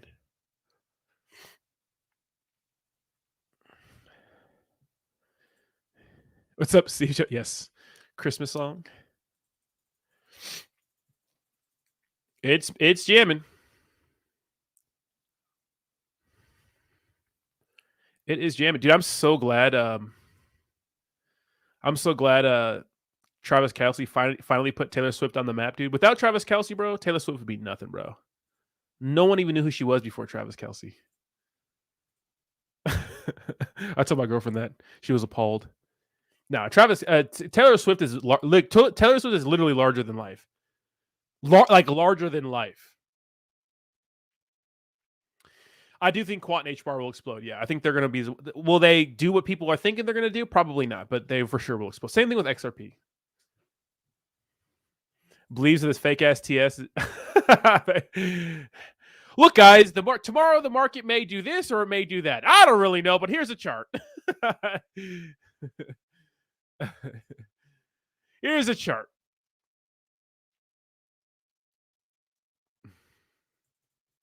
Here's a chart. Ronnie's dad is corn pop. One bad dude. That is true. Bruh, Swifties are going to come for you. I know, bro. I get crazy engagement trolling on Taylor Swift. People do not like that, bro. You want things to go up, buy Viagra, and invite twin sisters open to anything? Jesus Christ. Yeah, dude, me and Bleeves are cool, bro. We just talked this morning for like 45 minutes. Me and Ben ain't cool, though. We're never cool, Ben. You said I had low IQ. You said I had low IQ. Don't you ever fucking tell me I have low IQ ever fucking again. Don't you ever say that. You have ever fucking Kayla, a new member on the channel. Kayla, welcome to the Degenerates. That eggplant list, oh so nice, next to your name. Welcome to the pit, baby. One of us, one of us, one of us, one of us. Thank you so much, Kayla. I do appreciate you. I wanted my eggplant black. Well, I know the guy for that. Jayhawk, you gonna make Ben say the N word? I know he wants to say it. Ben looks like the guy who say that when he gets like really mad, like when he runs an argument, when he runs out of like when he's losing an argument. Nah, we can't put that on him, but that's funny. Yeah, she is one of us. She's a member now. She's one of us. We're a little degenerate here. I have to tell my people. It's mostly just Jayhawk. It's mostly Jayhawk's notorious for one, driving a Toyota Corolla, and two, not being able to keep it in his pants. Right, Big A? That's an IQ test right there. That test is not real.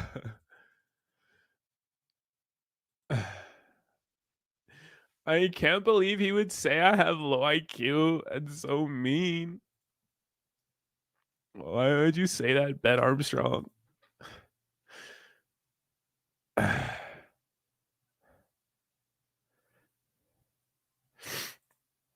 Uh-oh, Ben's talking shit.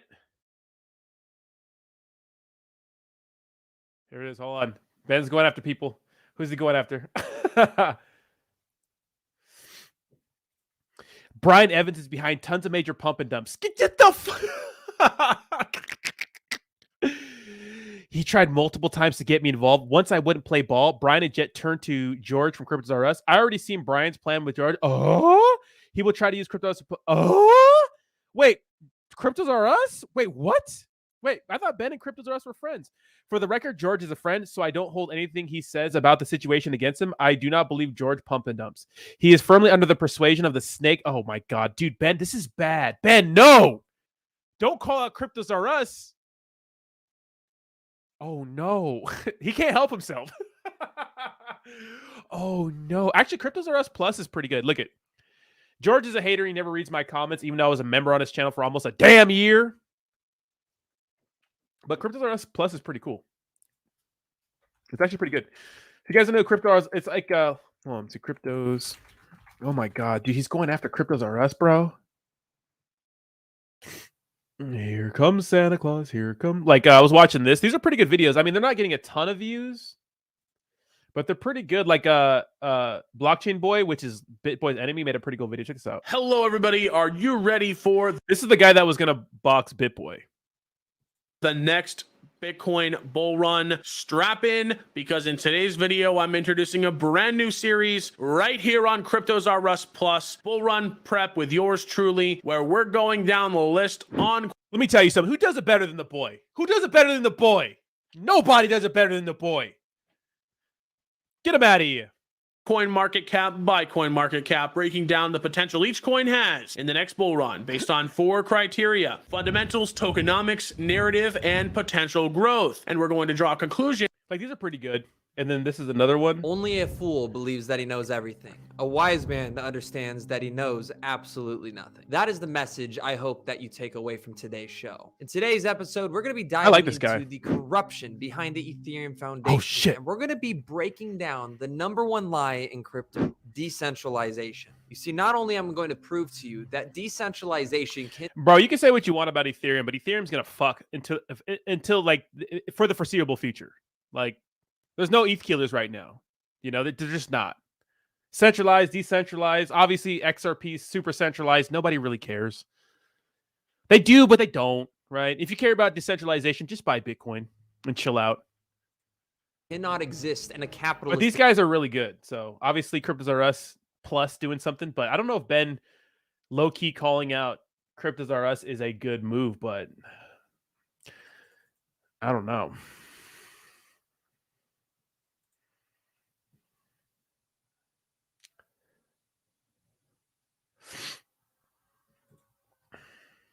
Oh, Lord. This person says, yet no proof whatsoever that he sold it. He sold. Ben Armstrong literally sold. He's just lying to you, bro. Dude, I don't know if calling out Cryptos R Us is the move, bro. I don't know if that's the move, bro. That's not the move, dude. Uh-oh, it's Spaghetti-O. I mean, it's good engagement, though, right? Here comes Santa Claus. Here comes BitBoy. Started shit with Cryptos R Us.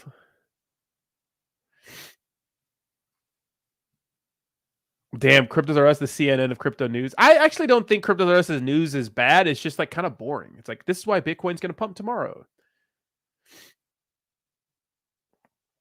Now he's dragging Cryptos R, because Cryptos R Us doesn't like drama. He really doesn't. Like, Cryptos R Us didn't want to comment on the Ben drama at all. He did one time, but he could have talked about it. Okay, because here's the thing. You know the phone call that I put out first before anybody that Ben was having with that Carlos guy about him, cheating on his wife? Cryptos R Us had an opportunity to talk about it after me, but before everyone else talked about it, and he didn't. He could have, but he did. He even talked about it, he could have, but he didn't. But now Ben is dragging him into this drama. I like drama, but I don't think Cryptos R Us does. This is probably bad. This is probably bad.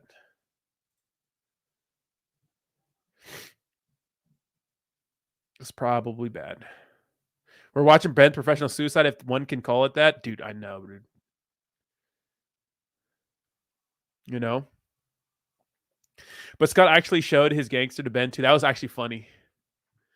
Like, Ben literally like body shaming Scott when he looks like an actual tub of fucking... He looks like an ice cream. He looks like a melting ice cream cone. And he's talking shit about fucking... Literally the most fit, besides that other guy, crypto influencer, you could say. That's natural. There's a lot of juice heads out there. Which, look, if you want to use steroids, whatever. I'm not going to judge you, but, you know.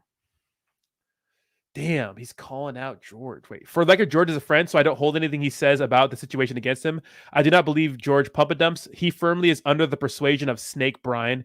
So he's saying he's under his persuasion. That's so crazy, bro. Dude, he's literally throwing grenades into everything, bro. But this is what Ben does. He's a provocateur, right? Ooh, baby, it's a triple.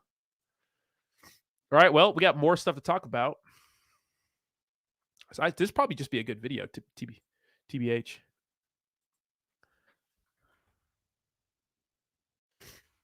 Yeah.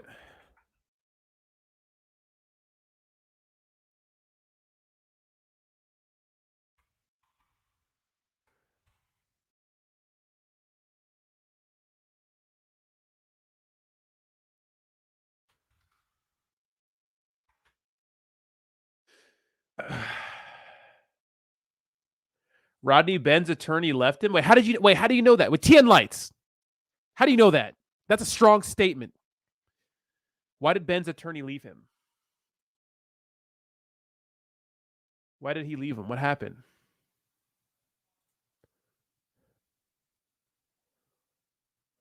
What happened? Damn, this is crazy. This is getting spicy all over again.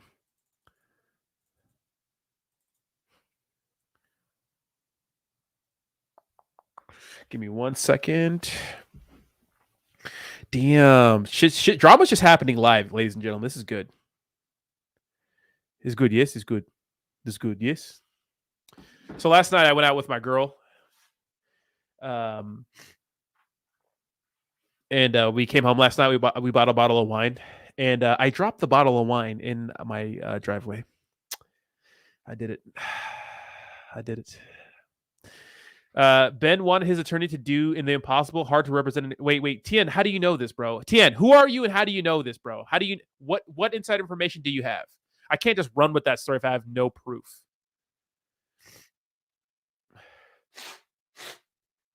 Oh shit. Apparently, real quick, Biden just said Hamas must be eliminated entirely. Uh-oh. More war. Jeez. Ben didn't call out George, but okay, well, here's the thing, Steve.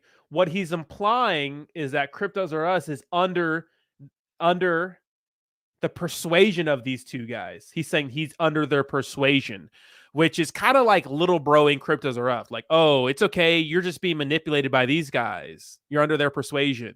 Like, you don't know they're being shady, but you're working with shady guys. That's what Ben is saying. That's what he's saying. You know, he's dragging. He didn't need to tag him in that. Why did he have to call him out and tag him in that at all? You know, he's like, because Ben is saying that these guys tried to get Ben to get into some shady shit, but he wouldn't do it. He wouldn't play ball. So instead, they got Cryptos Are Us. So they went to him second. Because the one thing, you know, Ben Armstrong will never let you know, or what, he doesn't think anybody else is better than him on this platform. I remember just with that interview with Altcoin Daily, he was telling Altcoin Daily, oh yeah, now look, we have like more engagement than you, like along those sort of lines. Like, oh yeah. Back in the day, you know, our subscriber count was close, and now it's not close right now, but I have engagement. Like, he's like, you know, he's got to be better than everybody else, you know. That's what he's saying. He's like, you know, but it's like, well, that makes crypto, because if that's true, that makes Cryptos Are Us look dumb. It makes them look like, oh, you know, these guys are controlling you. They wouldn't come to me because I wouldn't play ball. I'm smarter than that, but your dumb ass would. In other words, come on now. That's true, Suzuki. I do agree. I do agree with that.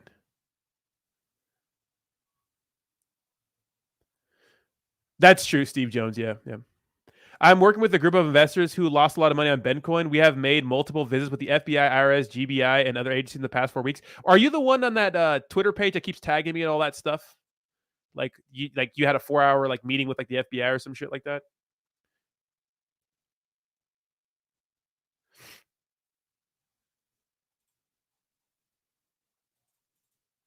On the other hand, my video about Ben has 100,000 views. That's pretty sweet.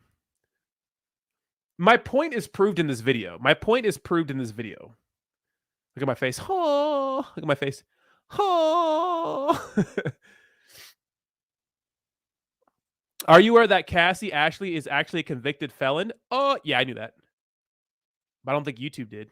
I'm not sharing that. The chat is. I'm not another alt account. But yes, I am aware of that. Now everybody else is too. I am aware. I've heard.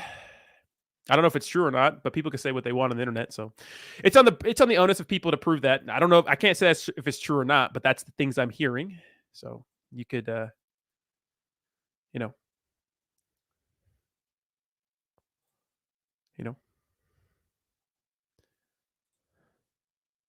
you should share relevant. I mean, I mean, I'll drink a sip to that. It's not tea, but we will dox her and her pass. I'm here for it. Hey, ask me if I'm here for it. Blockchain boy, what's up, baby? Somebody link me the stream. Blockchain baby, you know we got you, dude. I wish you would box Bitboy, sock him right in his face, but I don't know if you win that fight. Are you even training? But we just gave you a shout out on your content, dude. It's very, very good content, and best of luck with you on Cryptos Are Us Plus, bro. If you guys don't know who Blockchain Boy is, really big on TikTok. That's where I first found Blockchain Boy on TikTok. Now making his YouTube entrance, and Blockchain Boy has an interesting past with Ben Armstrong. So I think the story goes that pretty much you and BitBoy were friends, and then he came out with a stupid ass prediction for XRP, which I know Blockchain Boy has a special viewpoint on XRP. And Ben Armstrong got mad because pretty much Blockchain Boy kindly called him out. Blockchain Boy kindly not even called him out, just said, hey, that prediction was ridiculous. Then BitBoy proceeded to go on air and call him like a fat ass and all kinds of shit, because that's what Ben Armstrong does. So shout out to you, Blockchain Boy. TikTok collab, bro. You gonna put me on like that, bro? Dude, if you want to, I would absolutely love to do that, dude. I have like 5 followers on my crypto TikTok, but I did start another YouTube channel, Blockchain Boy. Check it out. 100,000 views in 2 days. So I think it's important for people that are good in crypto to get out or crypto and create other content, because this other channel is straight fucking, absolutely fucking. We need to get your short form content up. I appreciate. I need to do that. So on my other channel, Blockchain Boy, it's all shorts and it's killing it on my other channel. But for my YouTube channel, I've done some shorts and they're doing better. Like I'll show you. I'll show you some. Like it's getting good views, but I'm not getting like 100,000 views or anything like that. Like I have this one, like this one. Crypto is a scam, mostly. The vast majority of this space is filled with meme coins that are pretty much equivalent to playing a slot machine and are just a bunch of mini Ponzi schemes. And after a couple of days, their charts usually end up looking like. So I'm trying the short forms. I've been trying, but dude, if you want to give me a collab, bro, I'm down, bro. I'm down.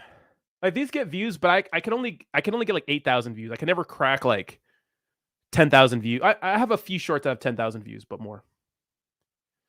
You should be posting those on TikTok. I do have them on TikTok, but they're not getting a ton of views. I'll show you. Well, let me not log into my TikTok on here. I have like 5 followers. My other TikTok gets decent views. Like this one's called Rodney. So I post like other shit. First of all, TikTok is like, I've had, look at one community guideline. I've had so many community guideline violations, which they're kind of soft here, but how do I change account? Yeah. Well, my crypto one is it's just called it's called Crypto Journey. Crypto Journey.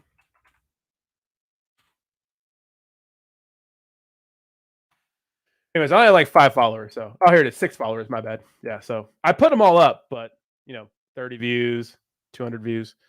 So, well, it's for TikTok. I posted these all like, I think I made this like 5 days ago.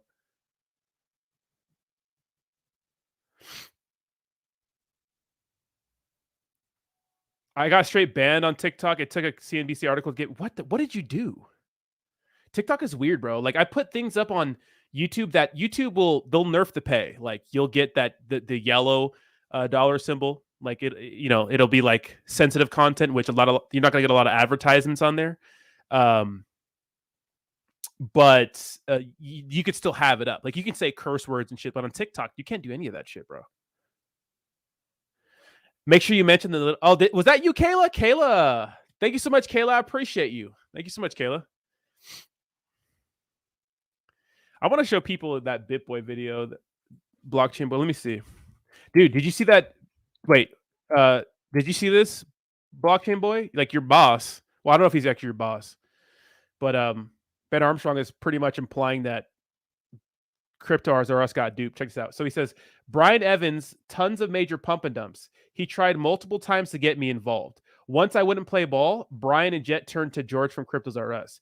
I already see Brian's plan with George. He will try to use Cryptos RS Plus to pump and dump. For the record, George is a friend, so I don't hold anything he says about the situation against him. I do not believe George pump and dumps. He is firmly under the persuasion of the snake Brian D and Weasel Ultra Starter. In due time, George will see it. So pretty much he's implying that Cryptos RS is under the spell of these pump and dumpers and is going to turn Cryptos RS into a pump and dump place for pump and dumps, which is, it's kind of weird to go after George. Am I crazy? You know? No, but definitely now's the time to start a YouTube channel, like going into the next bull run, Blockchain Boy.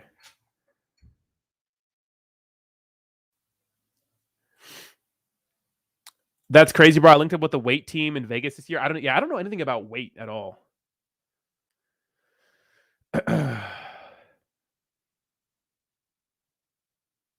Ben literally made AJ quit Cryptos. Really? Dude, okay, so here's the thing about AJ. AJ is super smart. Super smart. But my issue is that Ben Armstrong is literally going to do what he did to everybody else he does. He's going to take advantage of them and spit them out like garbage when he doesn't need them anymore. He's a nice guy. He seems super impressionable. I know he's older, but he seems super impressionable, and he's going to be taken advantage of by Ben Armstrong. I already know it, bro. I already know it, bro. Dude, where's that video of Ben Armstrong shitting on you? I want to show people that.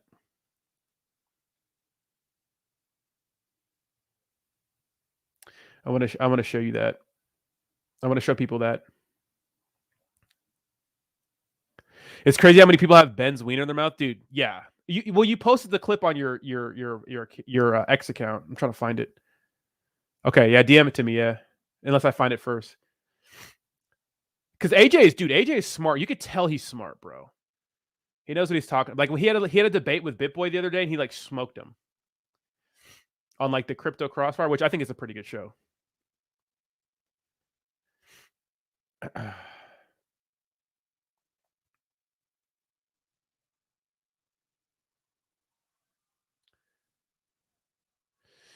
Yeah, but it's nuts, bro. RNN Rodney News Network. Give him 10 minutes and he'll cover the world for sure, bro. My YouTube is low key focused on just really high quality stuff, no drama. I love the drama. Big drama guy, big drama llama guy, right? But yeah, I get it. Trying to do something different and stay away from the mess. You know what? I think there's a little bit to each of that. I mean, who knows, right? I think to be honest, when it comes to the market share for cryptocurrency, like consumers, it's not a big market, right? Especially right now, like so many people don't give a shit about crypto. Like we live in this bubble. And so to get any sort of audience is a miracle. So many crypto influencers or content creators have just quit. Okay. I didn't know you were based like that, bro.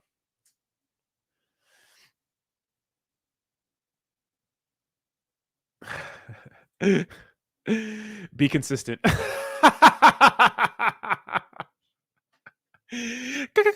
think it's good to add a little bit of spice in there. You know what I mean? But the ex-wag me blocked me. I know they did, Kayla. I know they did, bro. $10 donation from Crypto Art says started cooking channel, bro. You want Rodney Cooks? I'll tell you, my girlfriend did all the cooking today. She could start the crypto channel. I mean the cooking channel. She cooked all the food today. I can't take credit for that. I just ate it. Why don't you come out to Hit Network sometime, Blockchain Boy? Not scared of you. I'm not. We found it. Hold on. We found it. Hold on. I'm not scared of you. I'm not scared of you, Carlos. You're all going to prison. I am not scared. I'm not scared of you, TJ. Open your eyes. Open your ears. Use your brain. I fired him. Wake up. Hidden Network employees, you are basically in a cult right now. I don't want to see you in long-term trouble. Confusion. Guys, there is no they. There is no they. I'm not scared of you. I'm not scared of you, Carlos. You're all going to prison. I am not scared. I'm not scared of you, TJ. All of these people are involved in a criminal conspiracy to overthrow me from my company. Why? Because they were jealous that Cassie made $50,000 a month. Because they were jealous that Cassie made $50,000 a month. Why? I still offered you one last chance to not go to prison. This is in motion. And once I meet with the FBI next week, I cannot stop what is coming. I'm not scared of you. I'm not scared of you, Carlos. You're all going to prison. I am not scared. I'm not scared of you, TJ. I'm not scared of you. I'm not scared of you, Carlos. I fucking love the internet, bro. I love it. You should, Blockchain Boy. Let me know if you go. I'll roll up with you. Dude. If you visit it there, bro, it's a content creator's dream, and it's an environment that's conducive to creating good content. I know there's a lot of drama around it, but like as a content creator, they have people there to do like the editing and stuff like that, which is hard for us to do, like all the editing and all the graphics and visuals and cutting and blah blah. You know what I mean? So if you have someone to streamline that for you, to me, that's why Hit Network is good. You know what's crazy about this entire situation? I went there and spoke to every fucking soul in there, and let me tell you something. Nobody's upset with what's going on. I'll tell you that, you know? And I'm actually cooking up some good content too, more like investigative work. I'm working on a video that goes after, pretty much I'm investigating the whole Justin Sun acquisition of Huobi. Now it's called HT or HTX or some shit like that. It's going to be pretty good. So pretty much what Justin Sun is doing is he's siphoning liquidity out of the cryptocurrency market by cashing in USDT Tether for USDC, but not showing that on the Huobi interface. It's crazy. It's complicated, but the video should be out soon. I think I want to make a short on it before, but it'll be pretty good. No, let's do it. Yeah, I'll be out there, bro. I'll be out there. We'll get together. Oh shit. I'm not scared of you. I'm not scared of you, Carlos. Oh, da, da, da. Oh, here it is. Here it is. Here it is. Here it is. One of the most cathartic things for me Here to it is. watch. Check this out. The downfall of BitBoy Crypto has been one of the most cathartic things for me to watch. Now, I haven't really addressed the situation because I didn't feel like I had much to add, and there wasn't really much of a point in kicking a man while he's down. But begging for money on Twitter has got me to the point where I'm willing to talk about it. In fact, earlier this year, I wish I had a screenshot of this, but I lost it when I changed my phone. He essentially wished death upon me and said it might be a good thing if I were to pass away. So the gloves are off here. Let's talk about the downfall of BitBoy Crypto and why he deserves it. Ben Armstrong, better known as BitBoy Crypto, is a content creator who started the brand BitBoy Crypto on YouTube. When I first was coming up as a creator in the space, I didn't really watch anyone on YouTube, so I didn't know who this guy was, and I went on his show a couple times. I quickly found out he was very argumentative, and we butted heads quite a bit on that show, but it came to a head when I was concerned about his ridiculous price targets. I mean, this guy was shameless about calling for ridiculous price targets that misled hundreds of thousands of people. One of the major things we disagreed about was that XRP was not going to $4 by October 1st of 2021. And I made a post trolling him about that. Here's what he had to say, which, by the way, I was very, very respectful in my post, and I was simply criticizing his point. So keep that in mind. Mine ripped as well. What I was going to say is, though, is that, a lot of people, I'm very confident that we are going to be vindicated on our Ripple prediction. We're going to be vindicated on our bull run. And we said September, it's still going to be in the fall. We're going to be vindicated on this. And there's a lot of people out there making a lot of videos, saying a lot of stuff about me about, I said $4 XRP by the end of the month. Yeah, I said a $4 XRP based on the lawsuit getting settled last month, which did not happen, obviously. It will happen soon. We will get a $4 XRP. It will come and it will happen. And all those people, including that fat boy on TikTok, who are making a bunch of videos about it, they're all going to feel really, really stupid. And they're going to be the ones with the egg on their face. So the fact is, if you look at the predictions I've made on this channel for years, we always get vindicated. We might not have the exact date right. But we will be proven right. And then people, including that extremely obese kid, will shut their mouths and they won't be able to say anything because they're the ones that will look like it happens consistently over time, and it will continue to happen. So that's Blockchain Boy, if you guys know. I hate that kid. He is a bitch. Sorry, I just want to say that. He really is. He is. He will never be on this channel again. And he's pumped scam after scam. He's pumped. You see how Ben Armstrong treats people? Do you see how he treats people? That's how he treats people. That's going to be AJ. That's going to be J-Chains in the future. I'm telling you it's going to be. You don't have to believe me. That's exactly how he's going to treat them. As soon as he gets to a spot where his head gets too big again and falls off his shoulders, he's going to treat them like everybody else he's around because he's a narcissist. He doesn't give a shit about anybody but himself. Just saying. Pump stuff, including his own token. Look, when people are creating their own token and doing an ICO or an IDO for it, come on, guys, be for real. If you want to do a fair... Did he create Ben Token? Did he not promote two tokens in PSYOP and Loyal that for $20 million they raised for that pre-sale, but then they fucked up the liquidity pools and wrecked a bunch of people? Did he not do that? Oh, he did. Oh, so he's calling this. Okay. Launch. You want to do an airdrop launch? Totally fair, 100%. You guys want to get behind, try to get money, make money. You're not on this channel ever again. So, I want to say that. Can't stand it. All right, Ripple berries as he... Well, gee, Ben, not only was your price target not vindicated, but it looks like you were right because, people who launch their own token, I guess, aren't allowed on your own channel here. And looks like that does include you. Ben coin down 80% in the last 90 days. We were even generous and just used the 90-day because it's quite a lot more than that from its all-time high. And also, point being, never launched my own token. He's referring to a project that I was a part of. I had no control over that token. I was an investor like everybody else. I never got paid to be on that fucking project. So your point is completely invalid. Anyway, he's taken a lot of pot shots at me on Twitter, on YouTube, ever since this video, and I have said nothing. I have been very much respectful about it, but right now, I just had to say something, because not only should Ben not be receiving any funds for his legal defense just based off of his history in the space, all the undisclosed promotions, the price targets, the aggression, the mistreatment, but a YouTuber that made a video about Ben a long time ago, quite literally made a post asking for his legal defense to be funded on GoFundMe. And Ben made fun of him for raising funds.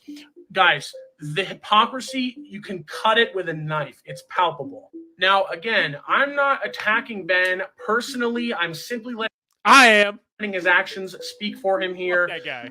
Truthfully, I don't care, but I don't want to see people get misconstrued about who they're donating money to if they choose to support this creator.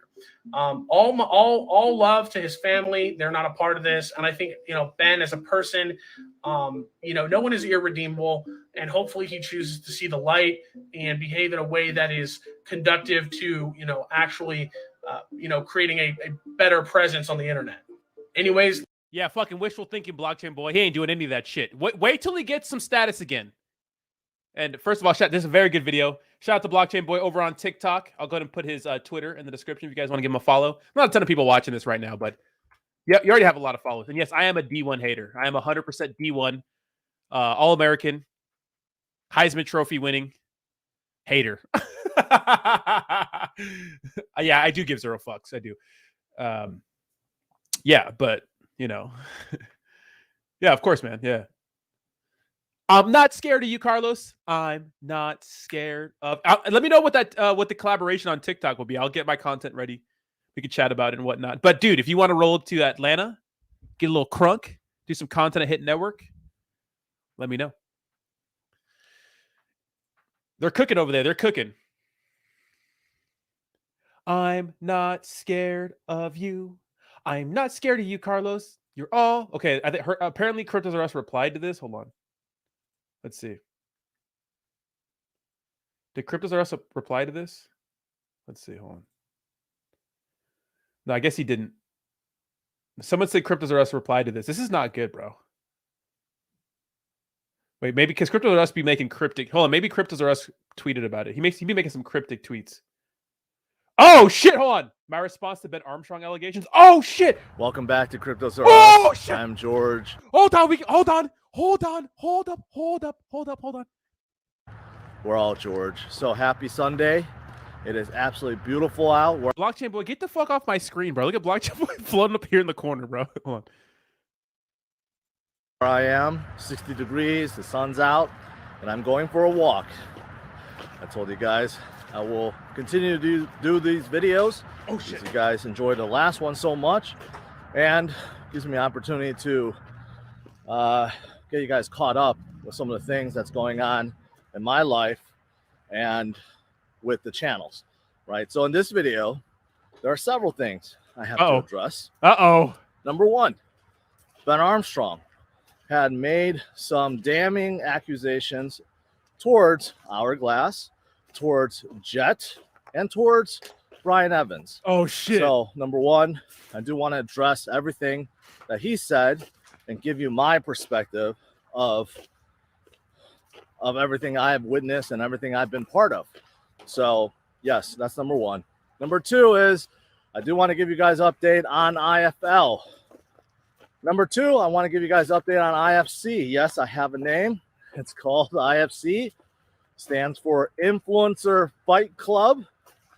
Yes, there has been some major developments, so I'm going to share a little bit about the IFC. Also, share a little bit more about what's going on with CRU Plus and something that happened today that still bothers me to this second. So I'm going to share what that is. It may seem a little a little petty, but I don't care. I'm gonna share it anyways because I think I'm right. All right, number one.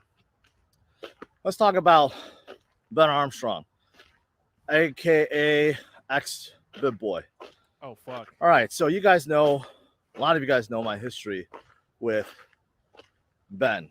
Basically, that's been non-existent because I've stayed an arm length away from Ben, and that's because Ben, of course, is a controversial guy to say the least. However, I've always stayed friendly because I feel like, you know, he has helped me in the past. I met him a couple times this year while filming the next Crypto Gem. We had dinner once also, so we were friendly, right? And 2021, I mentioned this, he helped me cover F2 Pool, which brought a lot of attention to my channel and helped me grow. So that's the reason why I've always stayed away from Ben, because, you know, I didn't want to be part of. Real quick, didn't I tell you guys that it was a bad idea for Ben to talk shit about Cryptos R Us? He put a video up so quick. All the controversial things that he has been part of or has caused or been accused of, right? There has been a lot of things. Anyways, so with all that said, during his hardships, during the last month or so, I have been trying to console him, give him some advice, right? Light gesture things. Not like we were very close, but, you know, I tried to do what I can. We texted a few times, right? And I don't know if you listened to any of the things I've said, but, you know, I tried. And also, recently, I reached out to him about the IFC because I think it's a great idea. And, you know, it was also a way for us to kind of work together, so to speak, right? Kind of using each other, a business transaction. I know that the IFC needs a big name to be the main card. And right now, there's probably no bigger name than Ben because of all the things and because of all the controversies, right? There's no doubt he is the biggest draw. That's why I reached out to him, and he agreed to fight with someone else that he has a beef with, right? So he's helping me kick off IFC. In return, he's going to get a lot of attention by being part of this. A lot of attention. I know that for a fact. And he's getting a big payday. Oh, yeah. Enormous. Okay. In fact, most of the pay is going to him. Everyone else is not going to be paid that handsomely. It's more for fame and glory and kind of self-respect. Disclaimer here. You know, when you're fighting someone, you know, you have to pay them a lot because unless they're covering all the medical bills, someone's going to get their nose broken or their foot broken or their hand broken. Like, someone's going to get hurt. So hopefully the other fighters are getting paid fairly, because that's the big issue you see with the UFC. Fighters not getting paid fairly, and they have to go get this fucking nose job done and use up all their money. So hopefully they've done the math on that. So I'm helping him to kind of make some money and also to get some attention and fame for himself and move past some of the things that has just occurred within the last month or so, right? So business transaction, we're on friendly terms, but some of you guys know he just came out recently and attacked Hourglass. Sorry for the sun, there's a lot of glare. Not only that, he attacked the people that are involved with Hourglass, including Jet. Also Jeff Mahoney, who's kind of like the backer of Hourglass. And then he also attacked Brian Evans. Now, most of you guys probably have never heard of Brian Evans, so I'll start with him, right? And that he is someone that I've gone on record many times saying that, you know, Brian kind of opened my mind, kind of changed my perspective. I have given him all the credit for that. And that That has not changed. I've gone on record and said that many, many times, right?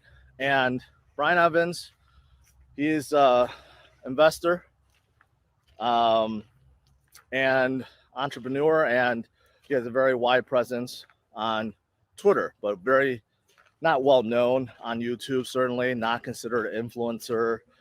So most people that are just sticking with YouTube or TikTok, they never heard of him.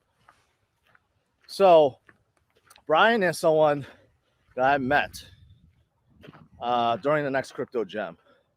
And after talking with him, I immediately sensed that this guy is someone that I could trust. I've met a lot of people in crypto, a lot of people throw red flags, and I'm not easily, I don't know, confused. I'm not easily fooled, right? Because I've met so many people in this space. So Brian is someone, after talking with him for a week, right, he gained my trust, and I saw what he was about. Really, he was about helping. He helped me quite a bit with a lot of connections without asking for anything in return. So that's the man Brian is. Basically, he's out there forming connections and making them without asking for anything. At first, I actually thought that was a red flag because I've never met anyone else like him. Everyone else does things transactionally, meaning that, hey, if I make this introduction, I'm expecting this back, right? If I'm getting you this deal, I'm expecting a cut. Everyone else in the space is like that. Even with influencers. A lot of influencers that I've stayed away from for a very long time, they're kind of like that. They're dicks to talk to. They're not fun to be around. They were not genuine, in my opinion. And they were very transactional. Very, very transactional. They reached out, it's because they wanted something. That was it. I wasn't reach out to say, how are you? How can I help you? No. And to this day, I would say most of them are still like that. But I'm trying to change people's minds because Brian changed my mind. So he made me realize that you can be a better human overall, not just a better influencer, a better human, right? Not treat everything transactional. Don't treat everyone as if they have to help you in some way in order for you to help them first. We should not be like that. We shouldn't. I know most of the world does operate that way, and most people operate that way, but he made me realize there's a better way to do it. So I credit him 100% for opening up my mind and realizing that there's a better way to do things. So after meeting him, when I came back, no joke, I started making all these meetings with projects and other influencers, and just started talking,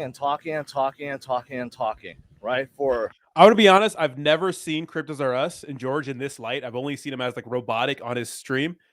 This kind of makes him more of like a real person to me, So I guess he's talking about a guy that Ben Armstrong's been going after in Brian. Whoa.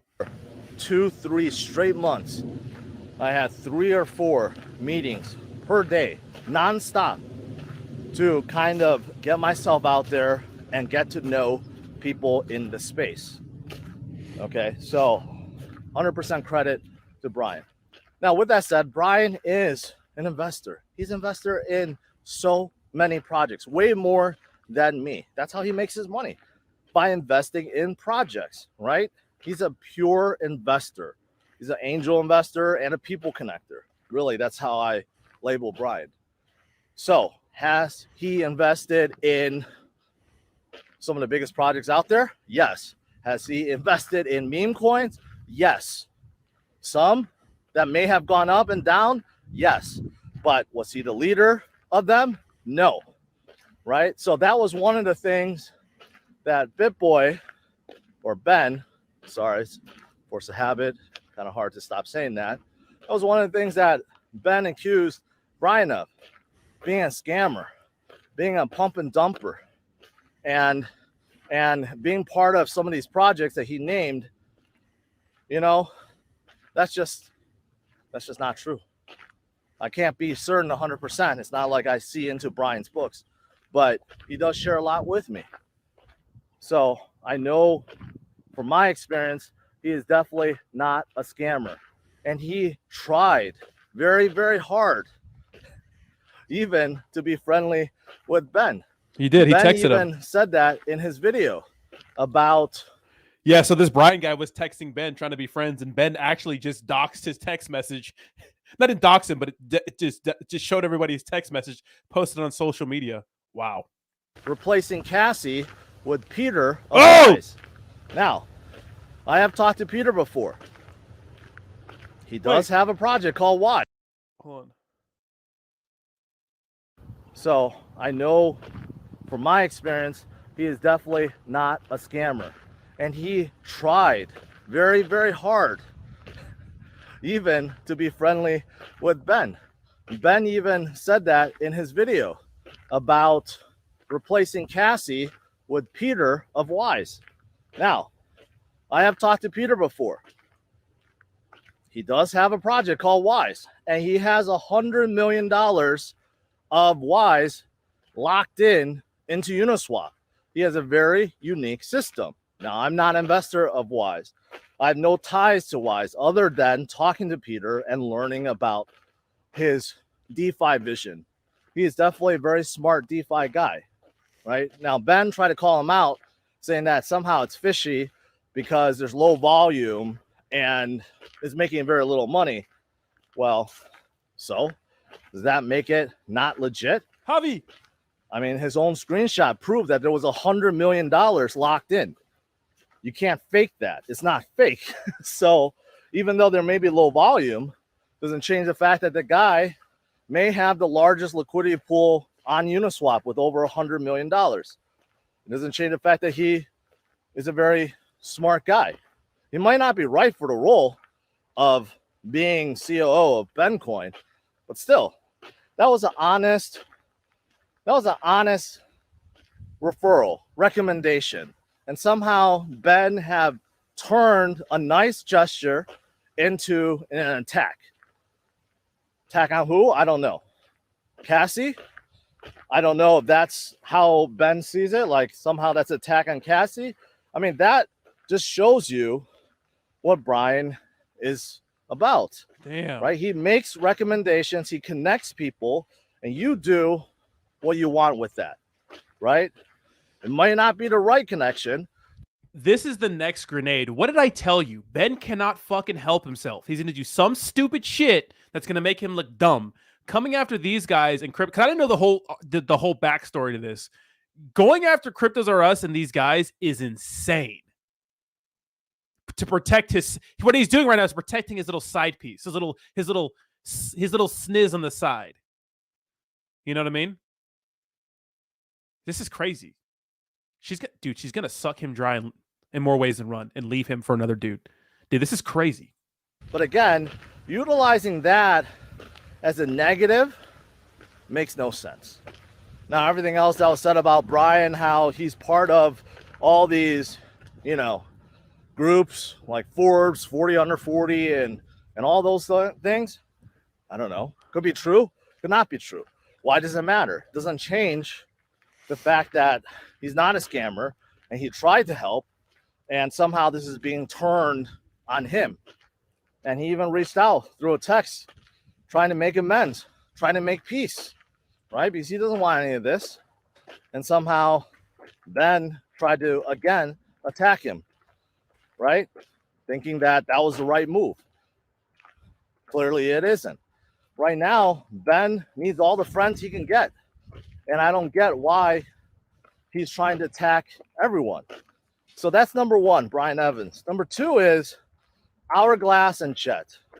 Now, a lot of you guys know that I'm part of the Next Crypto Gem, the show that was funded by Hourglass. That's how I'm associated with them, because I'm part of a show and I'm a judge who Ben happened to be a whale of the show too, right? So he's involved as well. And basically, Hourglass, they created a show.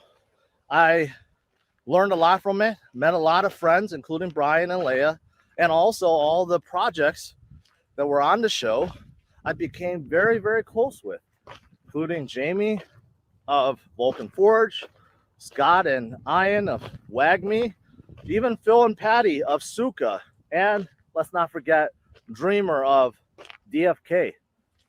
I feel like I came out of that show being friends with all those guys, and I still talk to them almost on a weekly basis. And we're doing a lot of stuff together. And a lot of them are going to be fighting in IFC, which I'll get to in a little bit.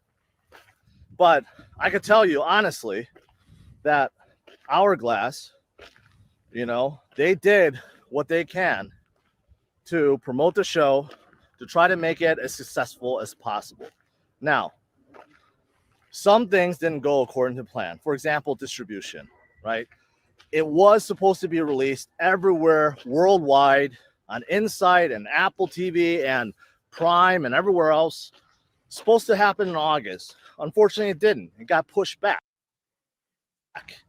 right? So it was first released on Distro TV, which is a smaller, unknown app. So because of that goof up, it wasn't seen as a huge success for some, right? A little disappointed by some. But nevertheless, the show, I was proud of that. And, you know, I gained so much from it, right? Primarily because of the people I met. So I can tell you that Hourglass, you know, they had true intentions to build up the show, and now they're moving beyond it. And they're getting involved with other things, trying to be an incubator.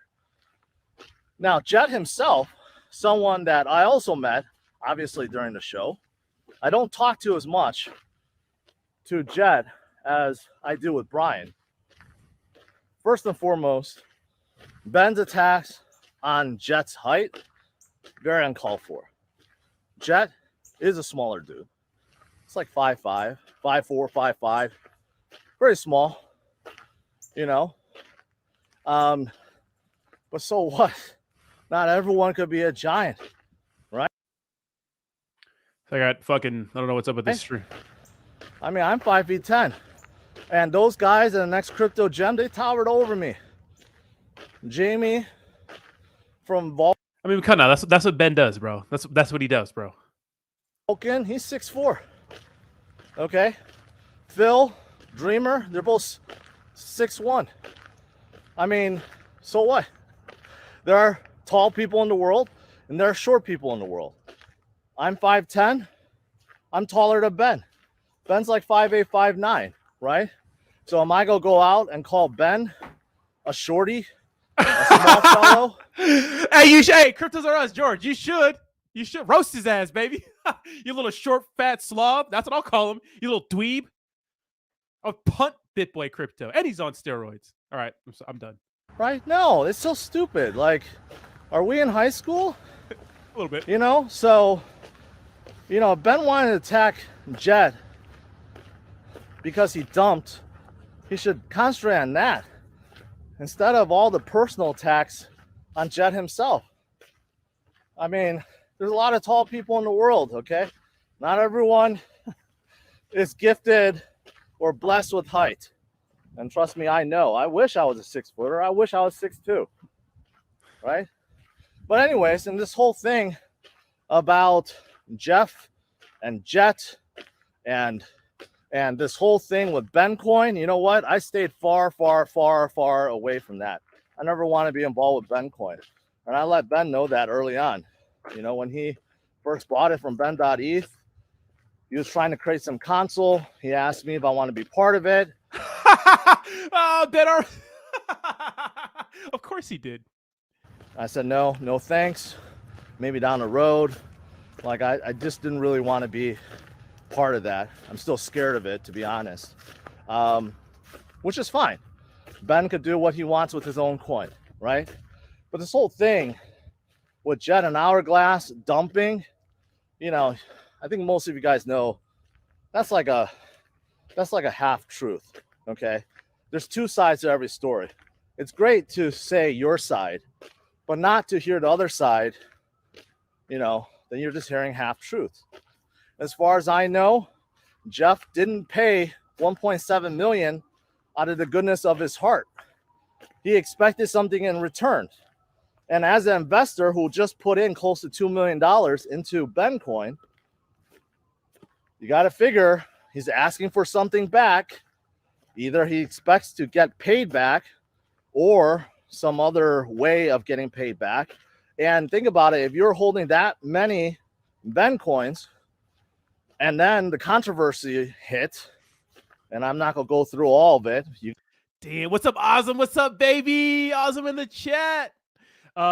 Dude, this is crazy because this is so true. And you know what's crazy is that Ben Armstrong, when Ben Token was pumping and people were dumping the shit out of it, he was telling, oh, take profits, everybody take profits. And now he's coming out shaming these guys for selling when Ben Armstrong he was the one selling most of the fucking tokens. Him.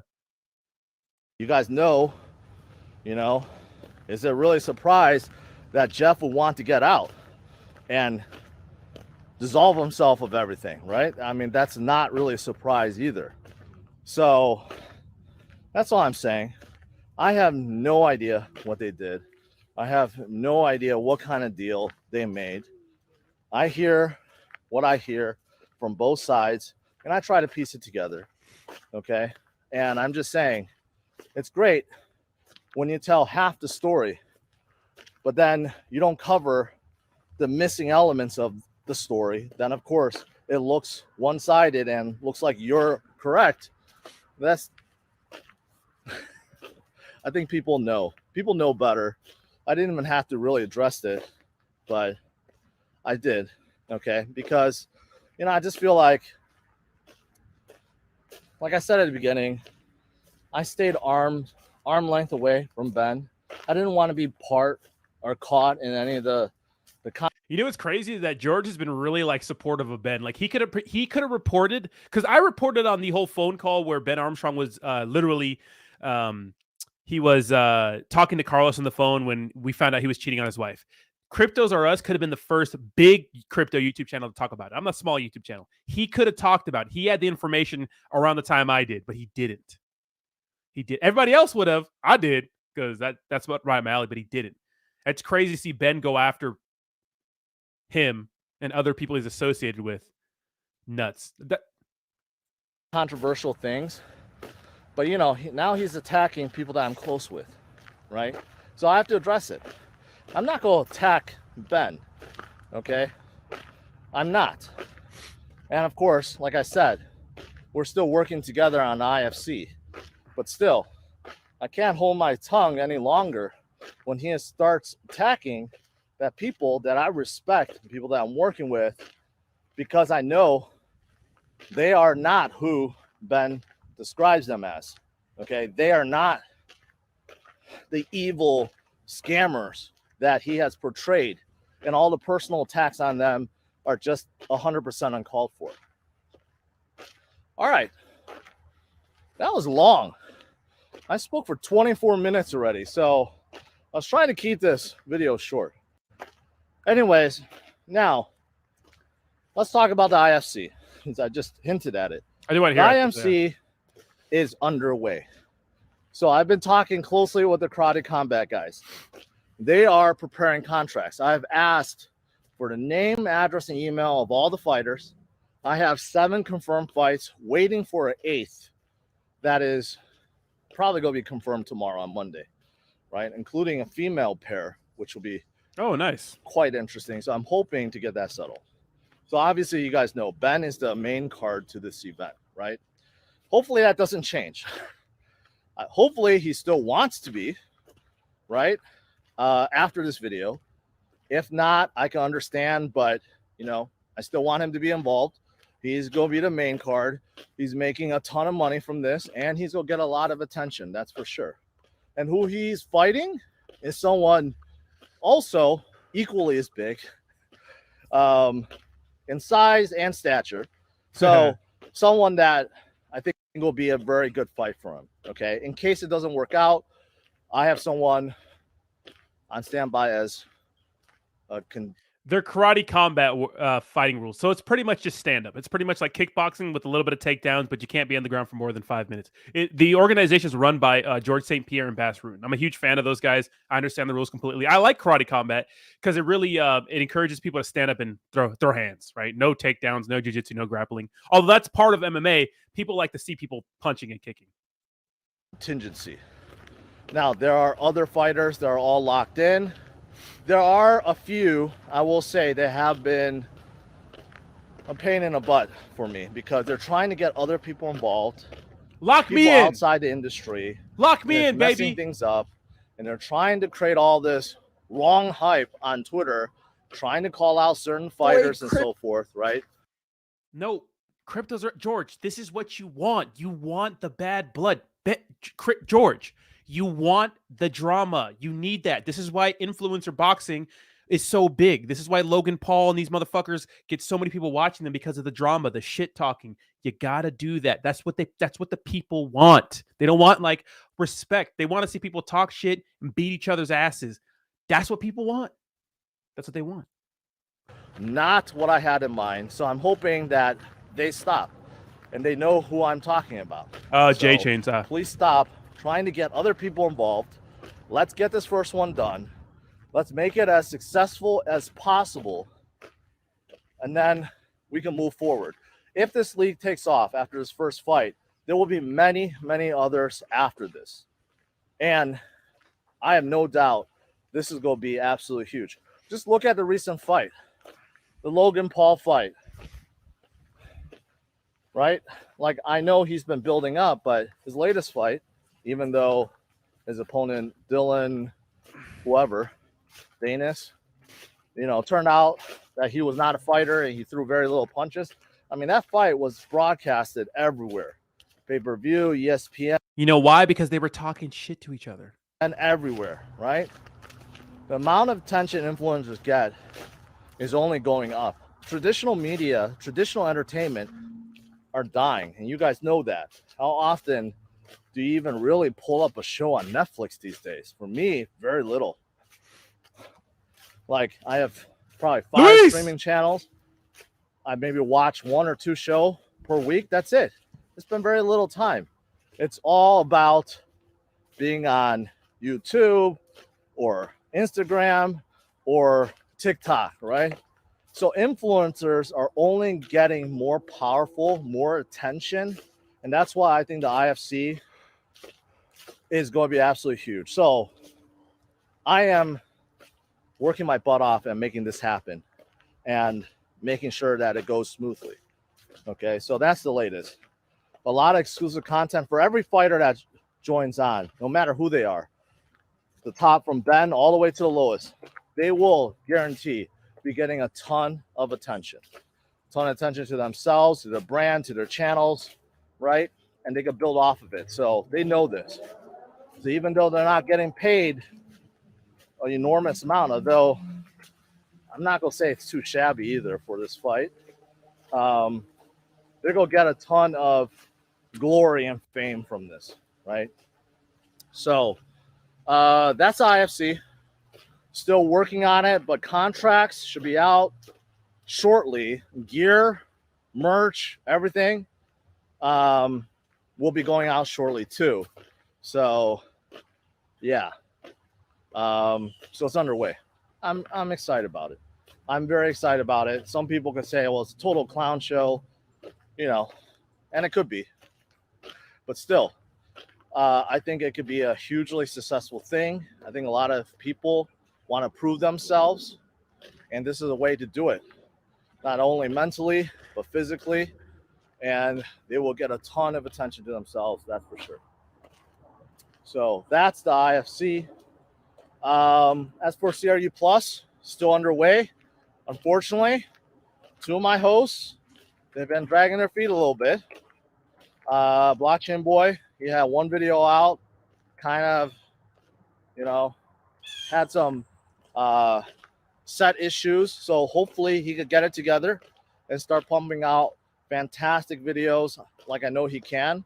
His first one, although a little edgy, controversial, no matter, it was good and people enjoyed it. So hopefully he comes out with his next one soon. Crypto Jeb. Again, he had some family stuff going on, so hopefully he can get past it and start producing these really good street videos, which I know will be entertaining and you guys will love.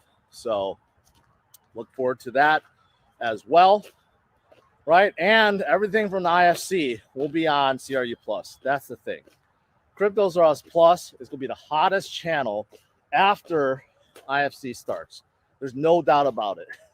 There's no doubt about it. It will be the #1 channel everyone focuses on. And I'm going to make it as successful as I can. All right. Damn. Lastly, let me rant about something that happened. That's what you want to hear about a CEO, from a CEO. To me today. Could be petty, but I don't think so. I'm a man of principle and logic. So when I see something that doesn't make sense, especially from a business perspective, I cringe. And not only that, I fight, no matter how big or small. So today for lunch, I met my family. Oh, shit. Large group, 9 people. We went to a family restaurant we usually go to, right? And we have gone there many times, me and my wife. We kind of know the owner. This guy is always at the front, very friendly, okay? Unfortunately, I can't recall his name right now. But, you know, we like going there. Food is good. Service is good. So we went there. We had 9 people, right? And it's fine. So before, when we have gone with my kids, we will order 2 adult menu items. But because the kids like to share, right, the waitress would ask, hey, do you want us to just split into 2 plates? So keep in mind, this is not ordering 1 meal to be split into 2. This is asking for 2 meals to be split into 2 on separate plates. They don't have to do that. We could just ask for an extra plate and divide it ourselves. It takes like 2 minutes to do. But, you know, in the past, they've been nice and they're like, okay, we'll just do it for you. Great. Today, we did the same thing. When the bill comes, it's like $150. And then I see one line item, open food $2 charge. Oh, I don't know what that's about. Never seen that before. So I asked the waitress. Waitress said, oh, that's because you asked for the food to be split into. Dude, you know what? I am, maybe I should be. I'm never this careful. I'm not this. I never look at bills like that, but maybe I should. This is how you keep all your money. This is petty. Because it's petty. Oh, shit. 2 plates. I'm like, are you kidding me?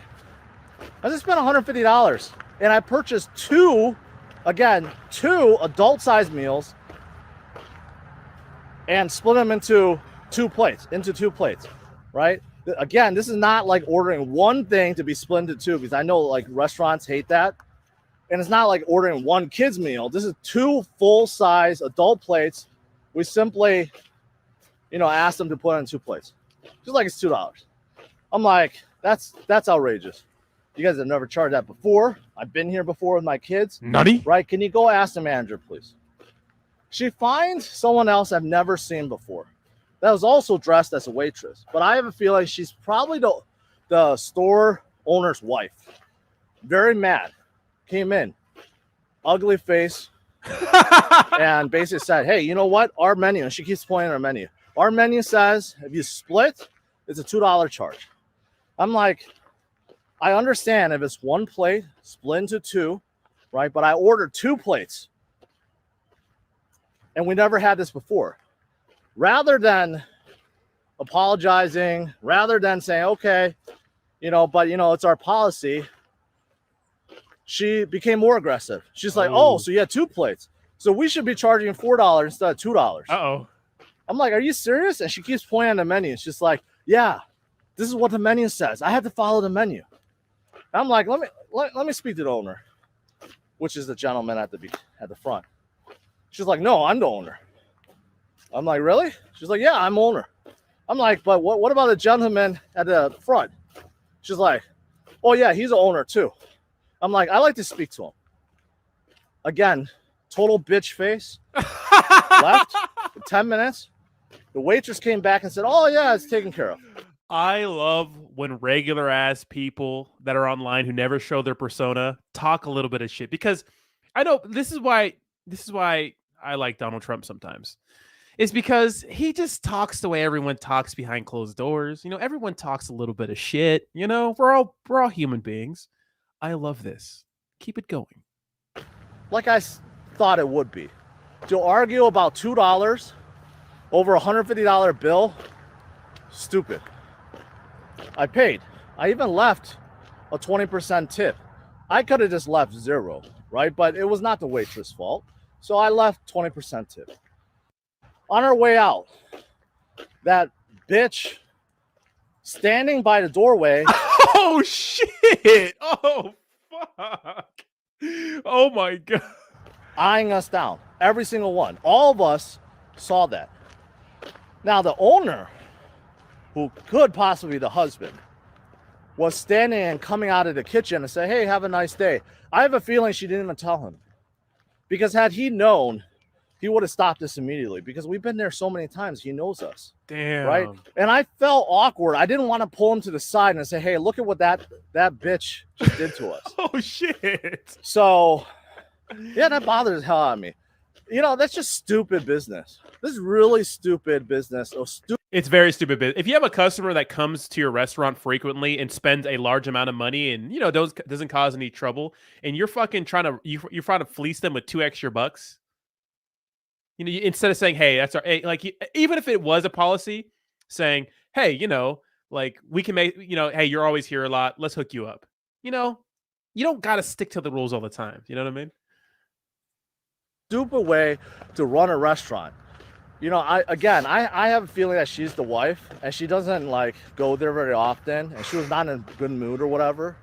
But still, if I had that restaurant and someone said that to me, I'm like, yeah, no problem, I'll get rid of it. Yeah. Like, why would I? Obviously, everyone there is local. It's not like someone that's off the street.